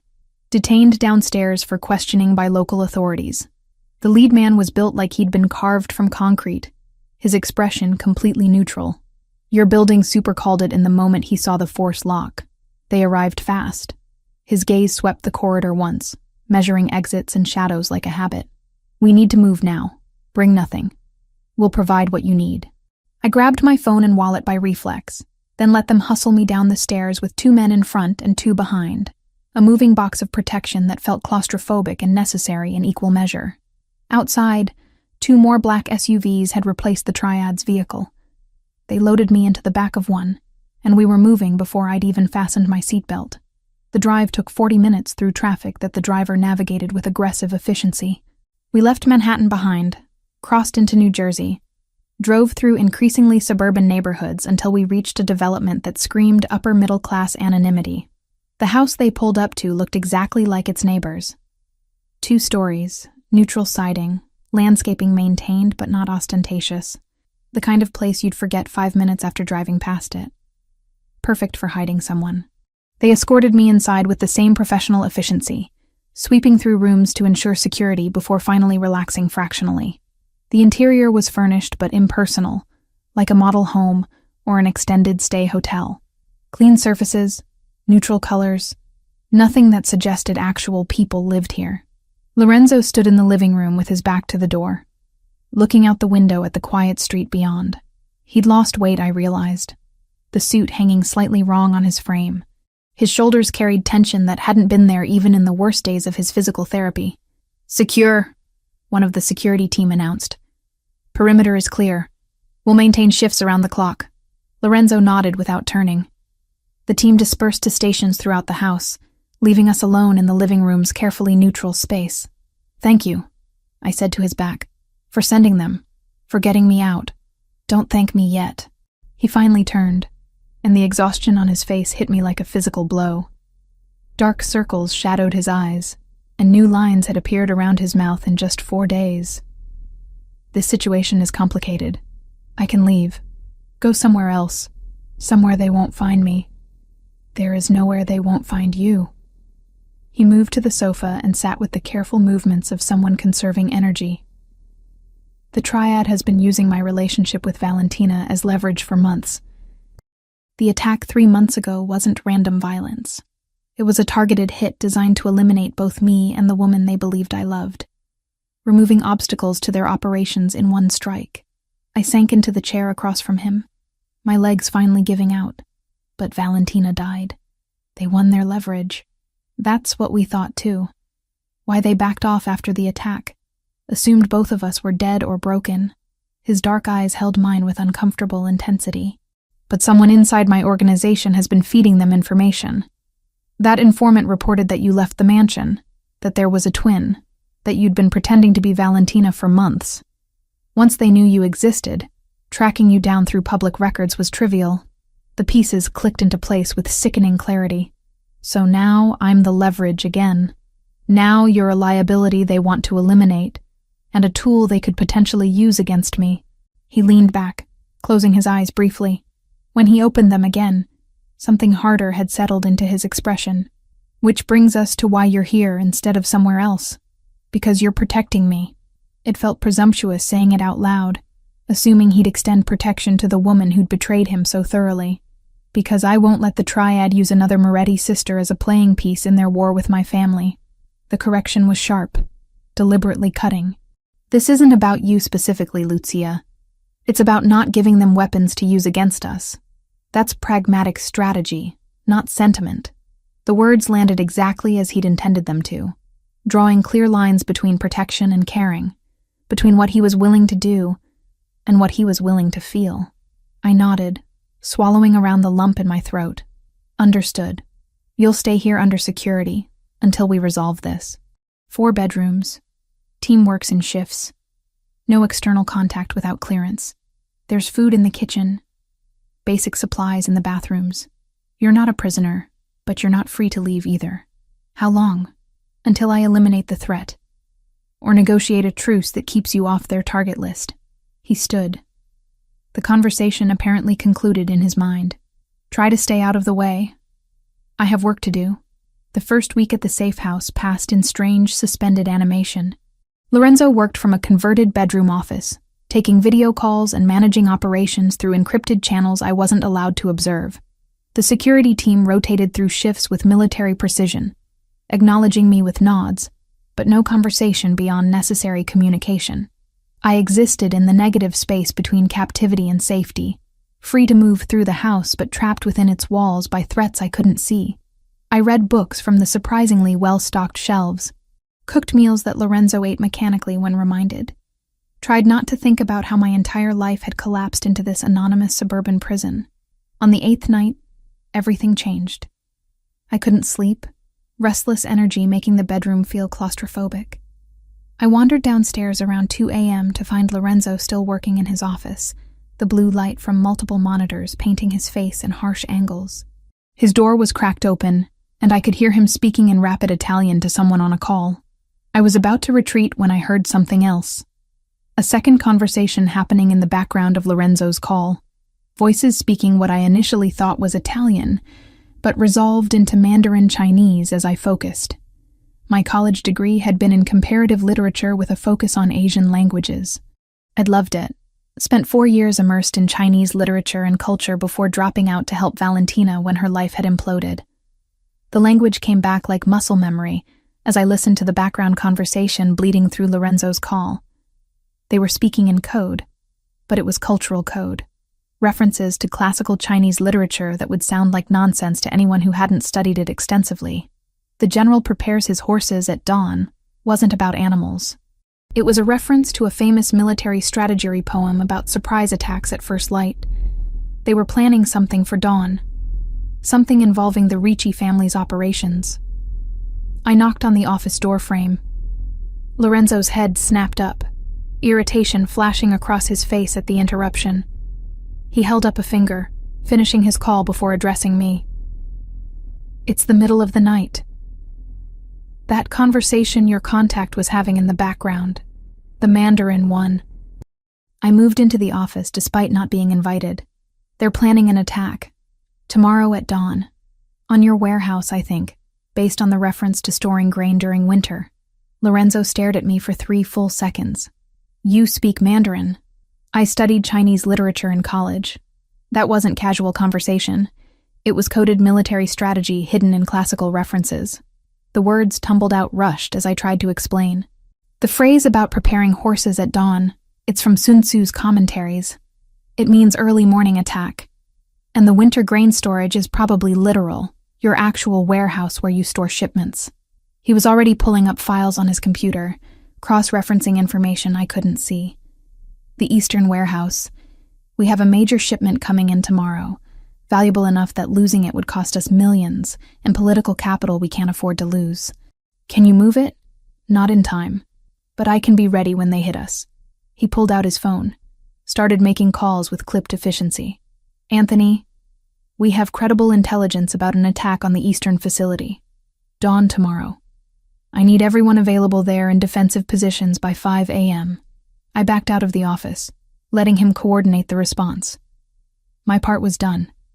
The small contribution I could make toward mitigating the chaos I'd helped create by existing.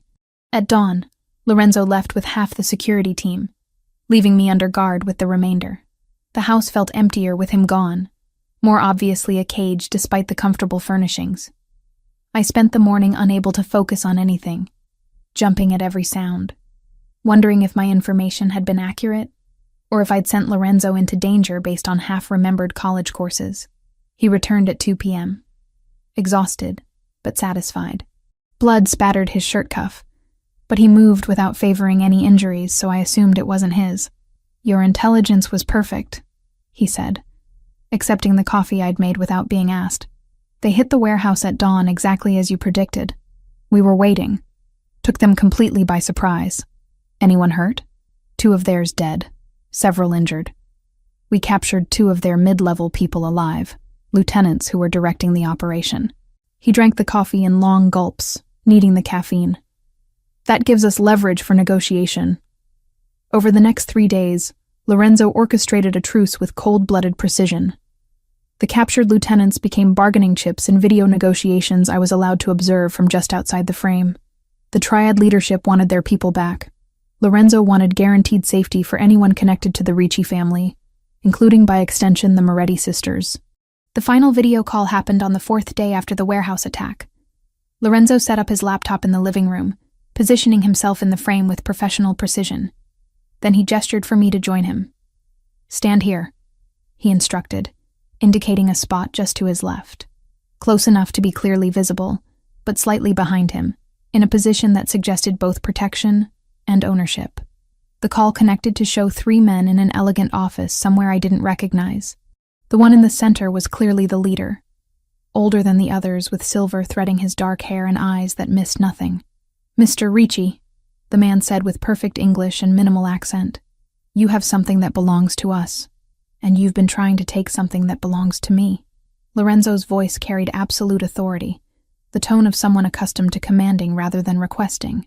I'm prepared to return your lieutenants unharmed in exchange for guaranteed cessation of all hostilities toward anyone connected to my family. Connected is a broad term. Then let me be specific. Lorenzo gestured toward me without looking away from the screen. This is Lucia Moretti. She's under my permanent protection. Any action taken against her or her family will be considered an act of war against the Ricci organization. Is that clear enough? The triad leader's eyes moved to me, assessing and cataloging. The replacement sister.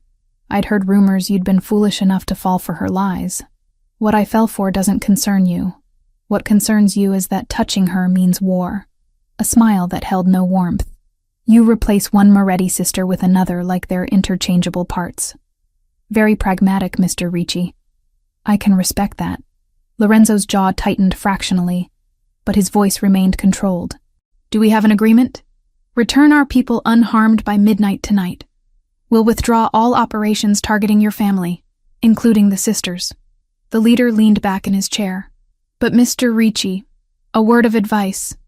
Be careful which ghosts you try to resurrect. Sometimes the replacement is more dangerous than the original. The call ended before Lorenzo could respond. The silence that followed felt weighted, full of things neither of us knew how to say. Lorenzo closed his laptop with deliberate care, then sat without moving for a long moment. "Thank you," I said finally, "for including me in the truce terms. Like I said, pragmatism," but his voice held less edge than it had before. Exhaustion bleeding through the careful control. "You saved lives with that translation. My people. Potentially civilians if the attack had gone differently. That counts for something. It doesn't erase the months of lies." "No." He looked at me directly for the first time since the video call. "It doesn't.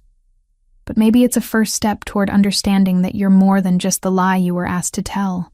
It wasn't forgiveness, wasn't absolution or restored trust, but it was acknowledgement, recognition that I existed as Lucia, separate from the ghost of Valentina. And in that moment, sitting in a safe house living room with coffee going cold on the table between us, it felt like the first honest thing that had passed between us since the day he woke from his coma. The truce with the triad, held through tense negotiations that stretched across the second week at the safe house.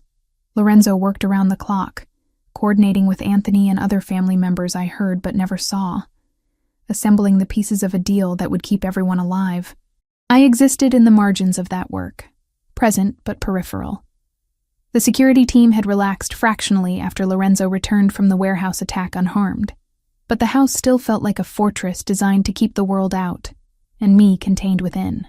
On the third day after providing the translation that had saved the warehouse operation, Lorenzo emerged from his office around dinner time, looking more exhausted than I'd seen since his coma. He found me in the kitchen assembling sandwiches because cooking felt productive when nothing else did. "You don't have to do that," he said, leaning against the counter. "The team handles meals. I needed something to do with my hands." I finished cutting the sandwich and slid the plate toward him. "Turkey and Swiss. There's mustard if you want it." He took the plate without argument, too tired to maintain the careful distance he'd been preserving. We ate in silence for several minutes.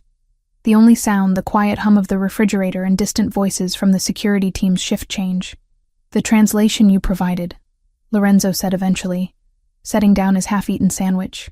"The way you decoded their references to classical literature and military strategy. That wasn't something you learned casually.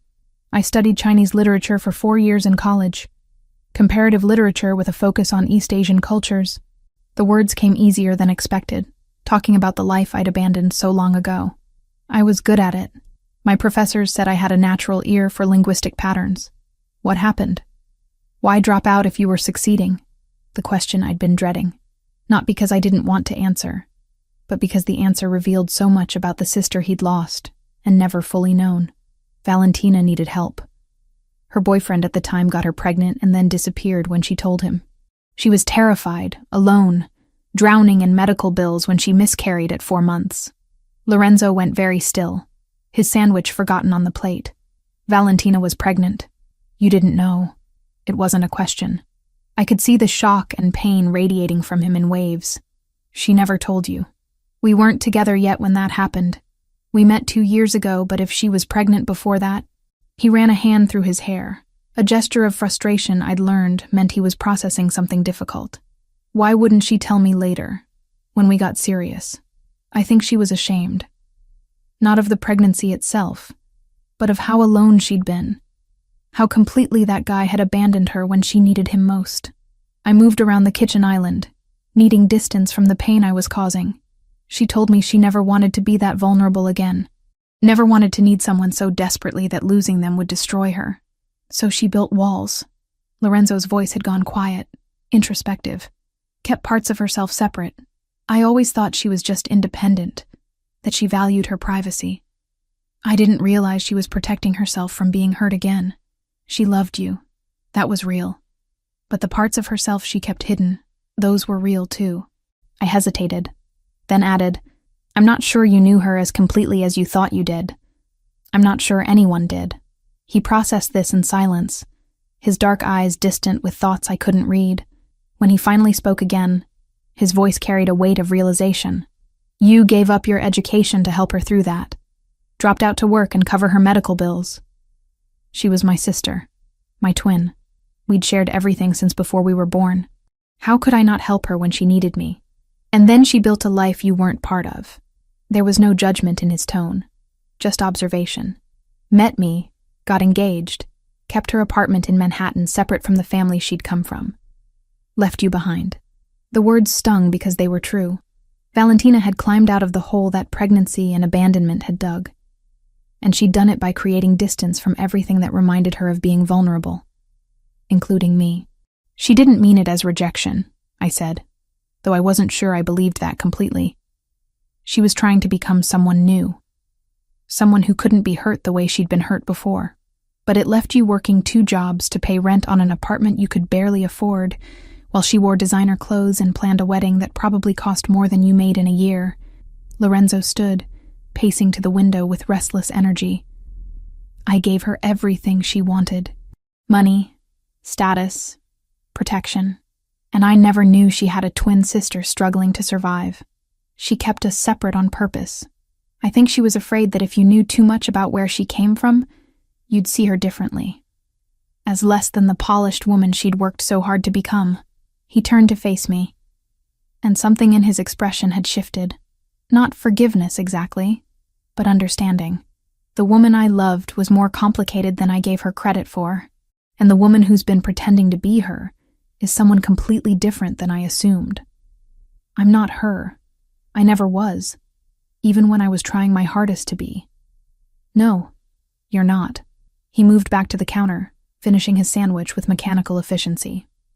You're the sister who sacrificed her future to help family, who learned languages because you genuinely loved them, not because they were useful tools, who translated enemy communications in the middle of the night and probably saved lives without expecting anything in return. The assessment felt too generous, like he was building me into someone better than I actually was. I'm also the person who lied to you for months, who wore your dead fiancé's face and let you believe in something that wasn't real. Yes, you're that too. The acknowledgement hurt more than anger would have. I don't know how to reconcile those things yet. The woman who helped me versus the woman who betrayed me. Maybe they're the same person. Maybe they're not. I'm still figuring it out. Over the following weeks, an unexpected pattern emerged. Lorenzo would work in his office for hours, then emerge seeking conversation rather than solitude. We'd talk about inconsequential things at first. Books on the safe house shelves, news from the outside world, the way the security team played cards during their downtime. But gradually, the conversations deepened. 3 weeks into our forced proximity, during a late evening when exhaustion had stripped away our usual defenses, Lorenzo told me about growing up knowing his entire life was predetermined. How his father had died when Lorenzo was 19, thrusting him into leadership before he was ready. How Anthony had wanted to take over, but family tradition dictated the role go to the younger brother, who'd been groomed for it since birth. I never had a choice, he said, staring into whiskey he'd poured but barely touched. Not about the business, not about the violence that comes with it, not about building my entire identity around being the boss everyone feared. It was just what I was, what I had to be. Did you ever want something different? I asked from my position on the opposite sofa, maintaining the physical distance we'd wordlessly agreed upon. Every day for the first 5 years. Then I stopped wanting it because wanting things you can't have is torture. He took a small sip of whiskey, grimacing slightly. Valentina understood that, I think. She'd also built herself into someone she had to be rather than someone she wanted to be. That's part of why we worked. We were both performing versions of ourselves that the world demanded. And now I'm tired of performing. 3 months in a coma gives you perspective on what matters and what's just theater. He set down his glass with a soft click against the table. I'm trying to figure out how to be Lorenzo Ricci without the costume. It's harder than it sounds. I shared my own version of the same struggle. Growing up as Valentina's twin, always the quieter one, the less vibrant one. The one people forgot was in the room. How I'd gotten used to being second choice, to taking up less space, to making myself smaller so my sister could shine brighter. She was the sun, and I was the moon, I said, wrapping my hands around the tea I'd made. People only noticed me when she wasn't around to outshine me, and I accepted that as just how things were. Like you accepted being the boss. We both got used to roles that didn't fit quite right, but you fought your way out of that role when you dropped out to help her. That took courage, or stupidity. The line between them is thinner than people think. He smiled at that, a real smile that reached his eyes for the first time since the apartment confrontation. Maybe. But I'm starting to think stupidity motivated by love is just another word for loyalty. The conversation ended there, but something had shifted between us.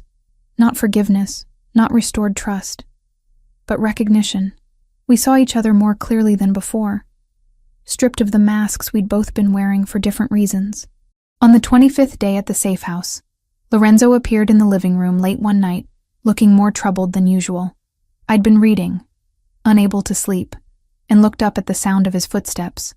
"I need to visit Valentina's grave," he said, without preamble. "I haven't been since before the accident. Keep putting it off because I don't know what to say to her." He paused, then added, "Would you want to come? You don't have to. But if you wanted to say goodbye properly, this would be the chance." The offer surprised me. Including me in something so personal felt like an invitation across the distance he'd been maintaining. Yes, I'd like that. We drove the next morning with 2 security vehicles flanking us, a convoy of protection moving through early traffic toward the cemetery where Valentina had been buried 3 months ago. I'd attended the funeral from a distance, watching from my car as the Ricci family and Valentina's society friends said goodbye to someone they'd thought they knew. The cemetery was exactly what I'd expected.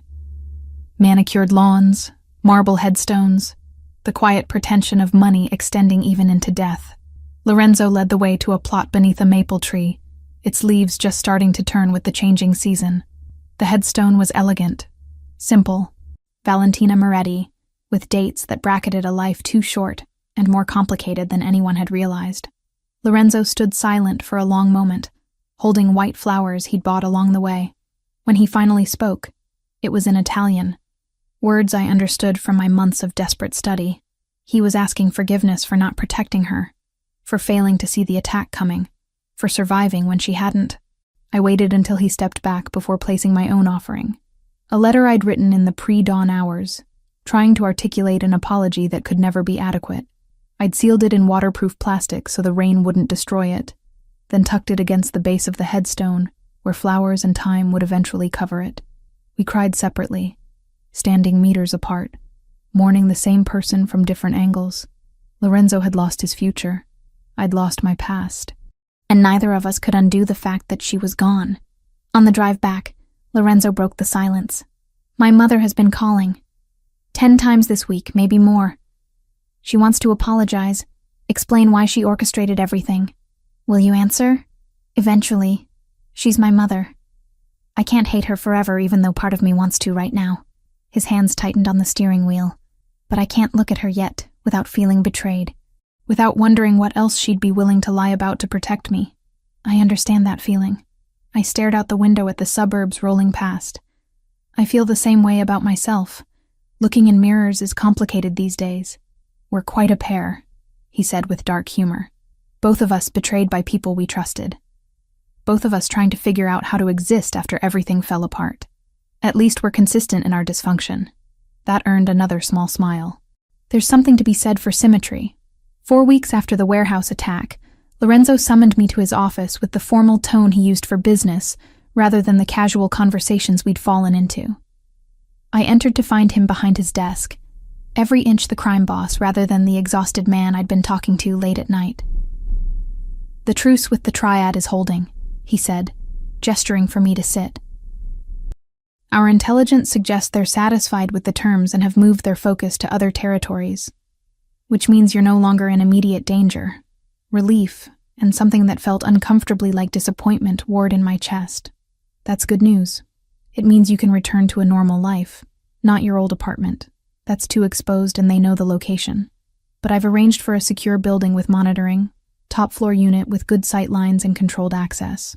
He slid a folder across the desk. "Lease is already paid for 6 months.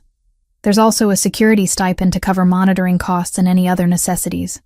I opened the folder to find apartment details and financial information that was far more generous than necessary. "Lorenzo, I can't accept." "You can, and you will. You risked your life because of my family's enemies. The least I can do is ensure you're safe and comfortable going forward." His tone left no room for argument. "There's also information about a language services company that's looking for contractors with Mandarin skills. I may have mentioned your qualifications to their hiring manager. You're setting me up with a job? I'm providing a reference. What you do with it is your choice. He leaned back in his chair, and for the first time I saw uncertainty beneath the professional facade. You don't belong here, Lucia. In this house, in my world, in the life you were pretending to live. You deserve the chance to build something real, something that's actually yours. The dismissal was clear, wrapped in generosity but ultimately a door closing. He was giving me freedom because he didn't want the reminder of what I'd done, the walking evidence of months of deception. I understood it intellectually, even as it carved something hollow in my chest. When do I leave? Whenever you're ready. Tomorrow, next week. The apartment is available now. I stood, taking the folder with its promise of a new life built on foundations I hadn't earned. Thank you. For everything. For saving me. For the apartment. For the job reference. For not hating me as much as you have every right to. I'm working on not hating anyone, he said quietly. It takes too much energy, and I need all I have for figuring out what comes next. What does come next? For you? I don't know yet. That's the terrifying part. He looked at me directly, and in his dark eyes I saw the same uncertainty I felt every morning. But I know it starts with truth. No more performances, no more becoming what other people need me to be. Just figuring out who Lorenzo Ricci actually is underneath all the masks. I hope you find him, the real version. He's probably worth knowing. Same to you. Lucia Moretti without the costumes. I suspect she's more interesting than the ghost she was pretending to be. I left his office with the folder clutched in my hands, and the weight of goodbye settling over everything. The safe house that had been my prison and sanctuary would become just another place I'd lived briefly. Another chapter in the fragmented story of a life I was still learning how to live honestly. I moved into the secured apartment 2 days later, carrying the same single suitcase I'd fled the Ricci mansion with weeks ago. The building was everything Lorenzo had promised. Controlled access, security cameras covering every angle, a top-floor unit with windows that looked out over the city rather than facing other buildings where snipers could position themselves. The space was furnished in that same impersonal way the safe house had been. Neutral colors and functional pieces that suggested no one's actual taste. But it was mine. My name on the lease, my key in the lock. My life to rebuild however I chose. I'd taken the folder Lorenzo provided about the language services company, made the call, had an interview that went better than expected when I demonstrated my Mandarin fluency and explained my academic background. They hired me as a contractor within a week. Translation work I could do remotely without committing to an office where my past might catch up with me. It wasn't the career I'd dreamed about in college, but it was honest work using skills I'd actually earned rather than stolen from my sister's life. That counted for something. The first 2 weeks alone felt like learning to breathe in a different atmosphere. No security team rotating through shifts. No Lorenzo emerging from his office at odd hours seeking conversation. Just me and the quiet apartment, and the work that filled my days with purpose, even when it couldn't fill the hollow spaces grief and guilt had carved out. Isabetta called on a Tuesday afternoon, while I was reviewing a particularly complex technical translation. I almost didn't answer, seeing her name on the screen and feeling my stomach clench with remembered shame. But avoiding her forever wasn't possible, and maybe not even what I wanted. Lucia. Her voice came through thick with emotion. Thank you for answering. I wasn't sure you would. I wasn't sure I would either, I admitted, setting aside my work. How are you? Terrible. Better. I don't know. A shaky breath. I'm calling to apologize. Not because it will fix anything, but because you deserve to hear it from me directly. What I asked you to do, what I convinced you was necessary, it was selfish. I prioritized Lorenzo's physical recovery over every other consideration, including the damage it would do to both of you when the truth came out. You were trying to protect your son. I was trying to control an outcome I had no right to control. Her voice broke completely. I thought I could manage the situation, that I could create a safe space for Lorenzo to heal and then reveal the truth gently once he was strong. But I underestimated how long it would take, how complicated the deception would become, how much it would cost everyone involved. I moved to the window, looking out at the city and remembering all the times I'd stood in similar windows at the mansion, wearing Valentina's clothes and pretending to be someone I wasn't. We both made choices we can't undo. We both have to live with what those choices cost. Lorenzo is speaking to me again. Isabetta continued. Not often. Not with the warmth we used to have. But he answers my calls now. Agreed to have dinner last week. We're rebuilding trust one painful conversation at a time. Something in my chest loosened slightly. I'm glad. He needs his family, even when he's angry at them. He needs you too, though he might not realize it yet. Before I could protest, she continued. Not as Valentina's replacement, as Lucia, as the woman who helped him recover, even though she was drowning in guilt the entire time. That person matters, regardless of the lies she was asked to tell. I don't know if he sees it that way. Give him time. Lorenzo processes things slowly, but when he comes to conclusions, they're usually the right ones. She paused, then added softly, I hope you can forgive me, Lucia. Not today necessarily, but someday. I hope we can find a way past what I asked you to do. I thought about it, really thought about whether forgiveness was possible. Isabetta had manipulated me, yes. Had used my grief and desperation and love for my sister to orchestrate an elaborate deception. But she'd also been a mother terrified of losing her son, making impossible choices in impossible circumstances. I forgive you, I said, and was surprised to find I meant it. I understand why you did it, even if I wish you hadn't. We were both trying to protect Lorenzo in our own misguided ways. That has to count for something, she cried then, relief and gratitude pouring through the phone in barely coherent words. We talked for another 20 minutes, cautiously rebuilding a connection that had been based on lies, but maybe didn't have to stay that way. When we finally hung up, I felt lighter somehow, as if forgiving her had also created space to forgive myself, just slightly. 1 month and 3 days after leaving the safe house, someone knocked on my apartment door at 7 in the evening. I checked the security camera feed on my phone before answering, a habit Lorenzo's people had drilled into me during the weeks of active threat. Lorenzo stood in my hallway holding flowers. My heart did something complicated and painful in my chest. I opened the door slowly, taking in his appearance with the kind of attention you give to something you thought you'd lost. He looked better than he had at the safe house. The weight he'd lost during his coma and its aftermath had started to return.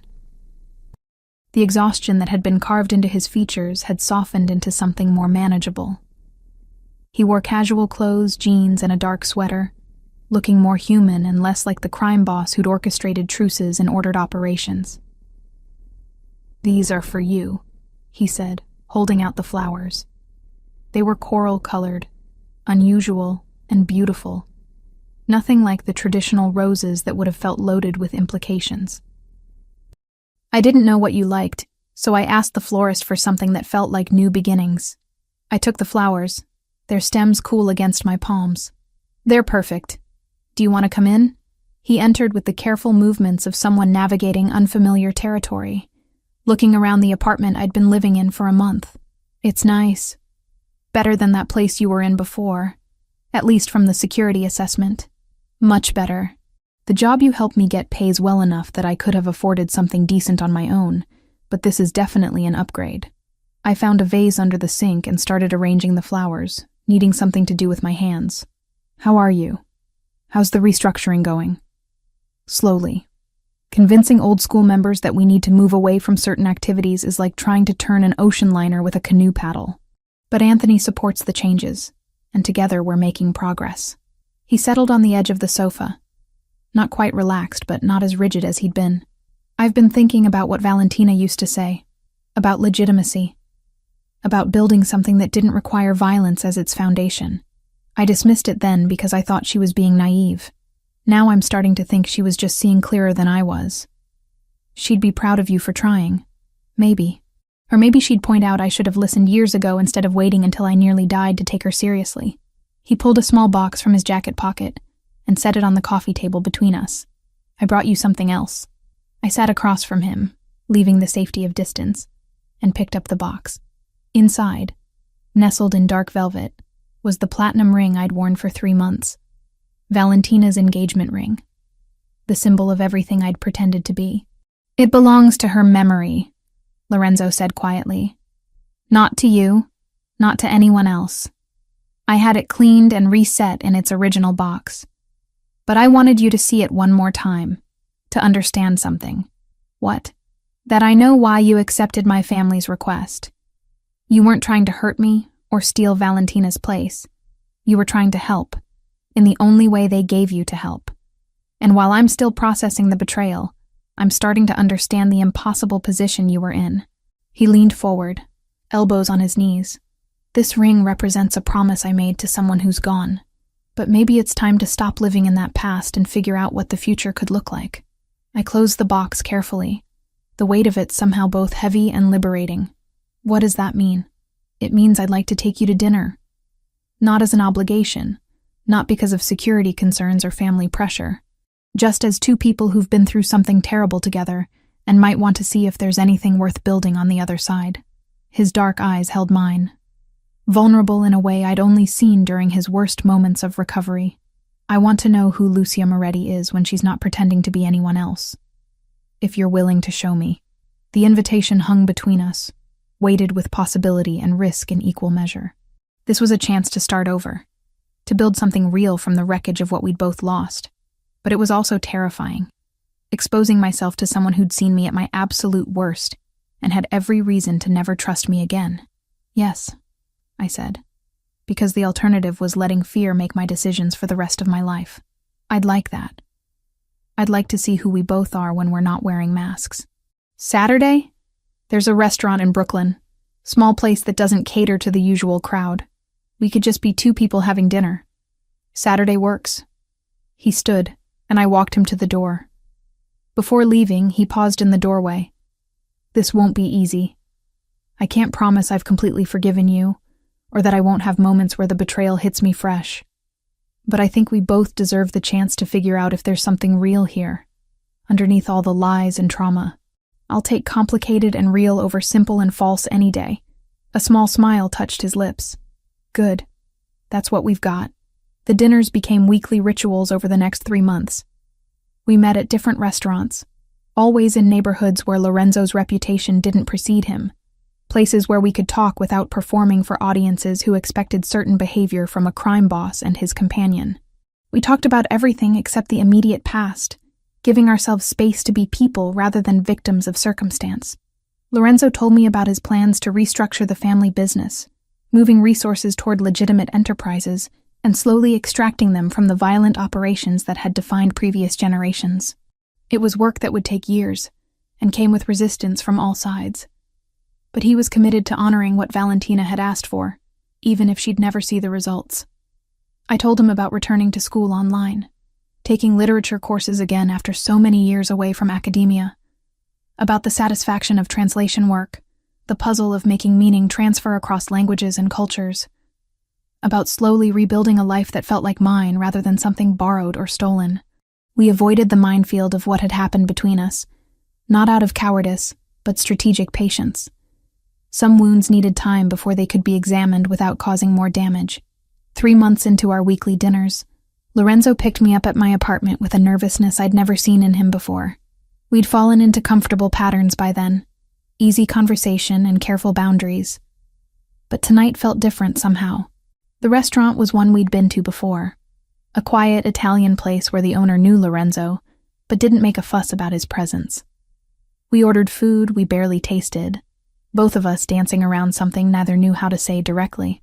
"I've been seeing a therapist," Lorenzo said halfway through the meal, setting down his fork with deliberate care. Anthony suggested it months ago, and I finally took his advice. "Trying to process everything that happened, the coma, the lies, losing Valentina, all of it. How's that going?" "Slowly. Painfully. Productively, I think." He took a sip of wine, organizing his thoughts.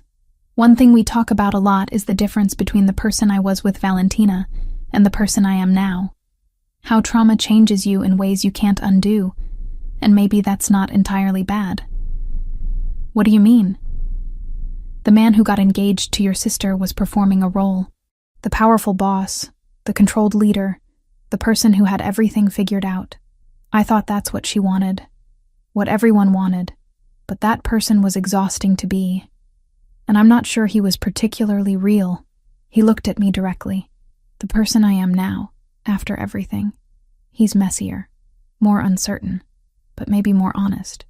I like this version, I said quietly. Messy and uncertain beats polished and fake. That's what I'm hoping. He reached across the table, palm up, an invitation rather than a demand. I placed my hand in his, feeling the calluses from his physical therapy and the warmth that still sent electricity through my nervous system. Lucia, I need to ask you something important.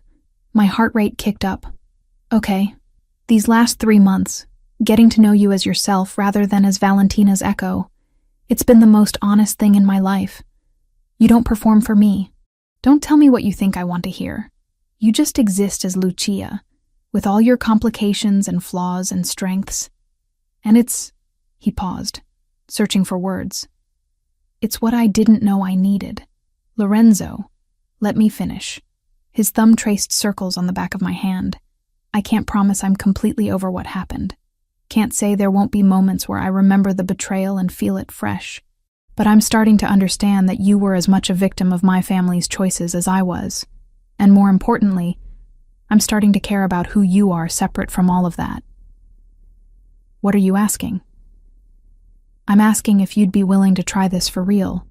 Not dinner as friends, not careful conversations where we avoid the past, but an actual relationship where we figure out together what we could be.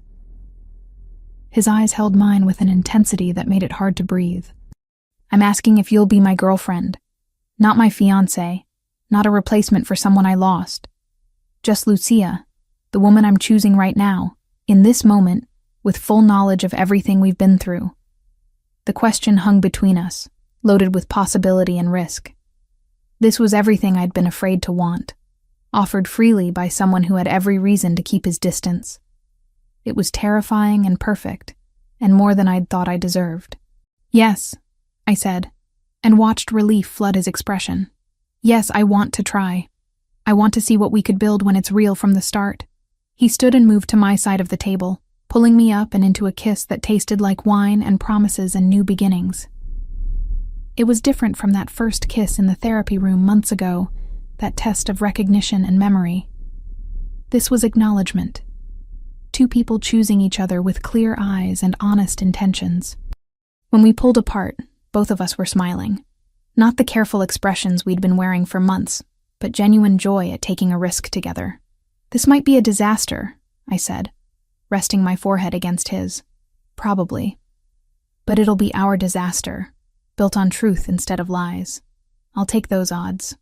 Our first official date as a couple happened the following weekend. Lorenzo insisted on picking me up properly, bringing more coral flowers, and wearing what he called his attempting to be a normal boyfriend outfit. We went to a movie neither of us could later remember the plot of, too aware of each other's presence to focus on the screen. Afterward, at a diner that served breakfast food 24 hours a day, we ran into Anthony. It wasn't a coincidence, I realized, seeing the way Lorenzo's brother appeared with perfect timing. He'd been informed where we'd be, probably asked to show up as a gesture of family approval. Lucia. Anthony's greeting was formal, but warmer than I'd heard from him before. Good to see you looking well. You too. Thanks for everything. For giving Lorenzo space to figure things out. For not pushing when pushing would have made things worse. He's my brother. Pushing him never works. Anthony settled into the booth across from us, ordering coffee when the waitress appeared. For what it's worth, I think you're good for him. He's different with you. More himself. Less the role everyone expects him to play. That's what I'm hoping for both of us, Lorenzo said, his hand finding mine under the table. Room to be ourselves without the weight of other people's expectations. Speaking of expectations, Mother wanted me to pass along that she'd love to have you both for dinner next week. If you're ready for that. Anthony's tone made it clear the choice was truly theirs, no pressure being applied. She's been working on her own recovery, facing what she did and why. I think seeing you two together, happy, would mean a lot to her. Lorenzo looked at me, the question clear in his eyes. What do you think? I think we're strong enough to handle that, I said, surprising myself with the certainty. and I think she deserves to see that something good came from all the mistakes we all made. We went to that dinner the following Thursday. Isabella cried when she saw us arrive together, holding hands, clearly more than just cordial acquaintances. She'd aged in the months since I'd last seen her in person. The stress of nearly losing her son, and then betraying him, carving new lines into her elegant face. But there was also relief there. Gratitude that her family was slowly healing. The meal was easier than I'd expected. We talked about neutral topics at first, gradually working our way toward harder subjects. Isabella apologized again, this time to both of us together, acknowledging the damage her choices had caused. Lorenzo accepted with more grace than I'd thought possible, explaining that forgiveness was a process, but he was working on it. Anthony made dry jokes that cut tension when it threatened to rise too high. By dessert, we were almost relaxed. 4 people who'd been through trauma together, and were tentatively figuring out how to be family again. 6 months after the day Lorenzo had appeared at my apartment with coral flowers, he asked me to be his girlfriend officially during one of our walks through the park near my building. It was a warm evening, the kind where the city felt almost peaceful, and we'd been discussing his latest success in moving a major portion of the family business into legitimate territory. "We're really doing this," he said, not quite a question. "Building something real on ruins of something false. Yes, we're really doing this. It's terrifying. Completely." I squeezed his hand. "But it's also the most honest thing I've ever done. For the first time in my life, someone sees all of me, knows all the worst things I've done, and still chooses to stay. That's worth being terrified for." "Same," he said simply. "You're worth the fear." We weren't a fairy tale. Lorenzo still ran an empire that operated in moral gray areas I tried not to examine too closely. I still carried the weight of months spent living a lie. Guilt that woke me some nights with Valentina's face behind my eyelids. We both had scars that would never fully heal, damage that marked us permanently. But we were real, finally, completely, undeniably real. 2 people who'd been broken by impossible circumstances, and were slowly teaching each other how to be whole again, not by forgetting what had happened, but by choosing to build something new from the pieces that remained. It wasn't the ending either of us had imagined. But standing in that park with Lorenzo's hand in mine, the city lights coming on as evening settled, I realized it was better than anything I'd dared to hope for during those desperate months of deception. We were Lucia and Lorenzo. Not echoes of other people, not performances for audiences who expected certain behaviors. Just ourselves, messy and complicated, and trying our best to be honest in a world that rewarded lies. And somehow, impossibly, that was more than satisfactory. It was everything.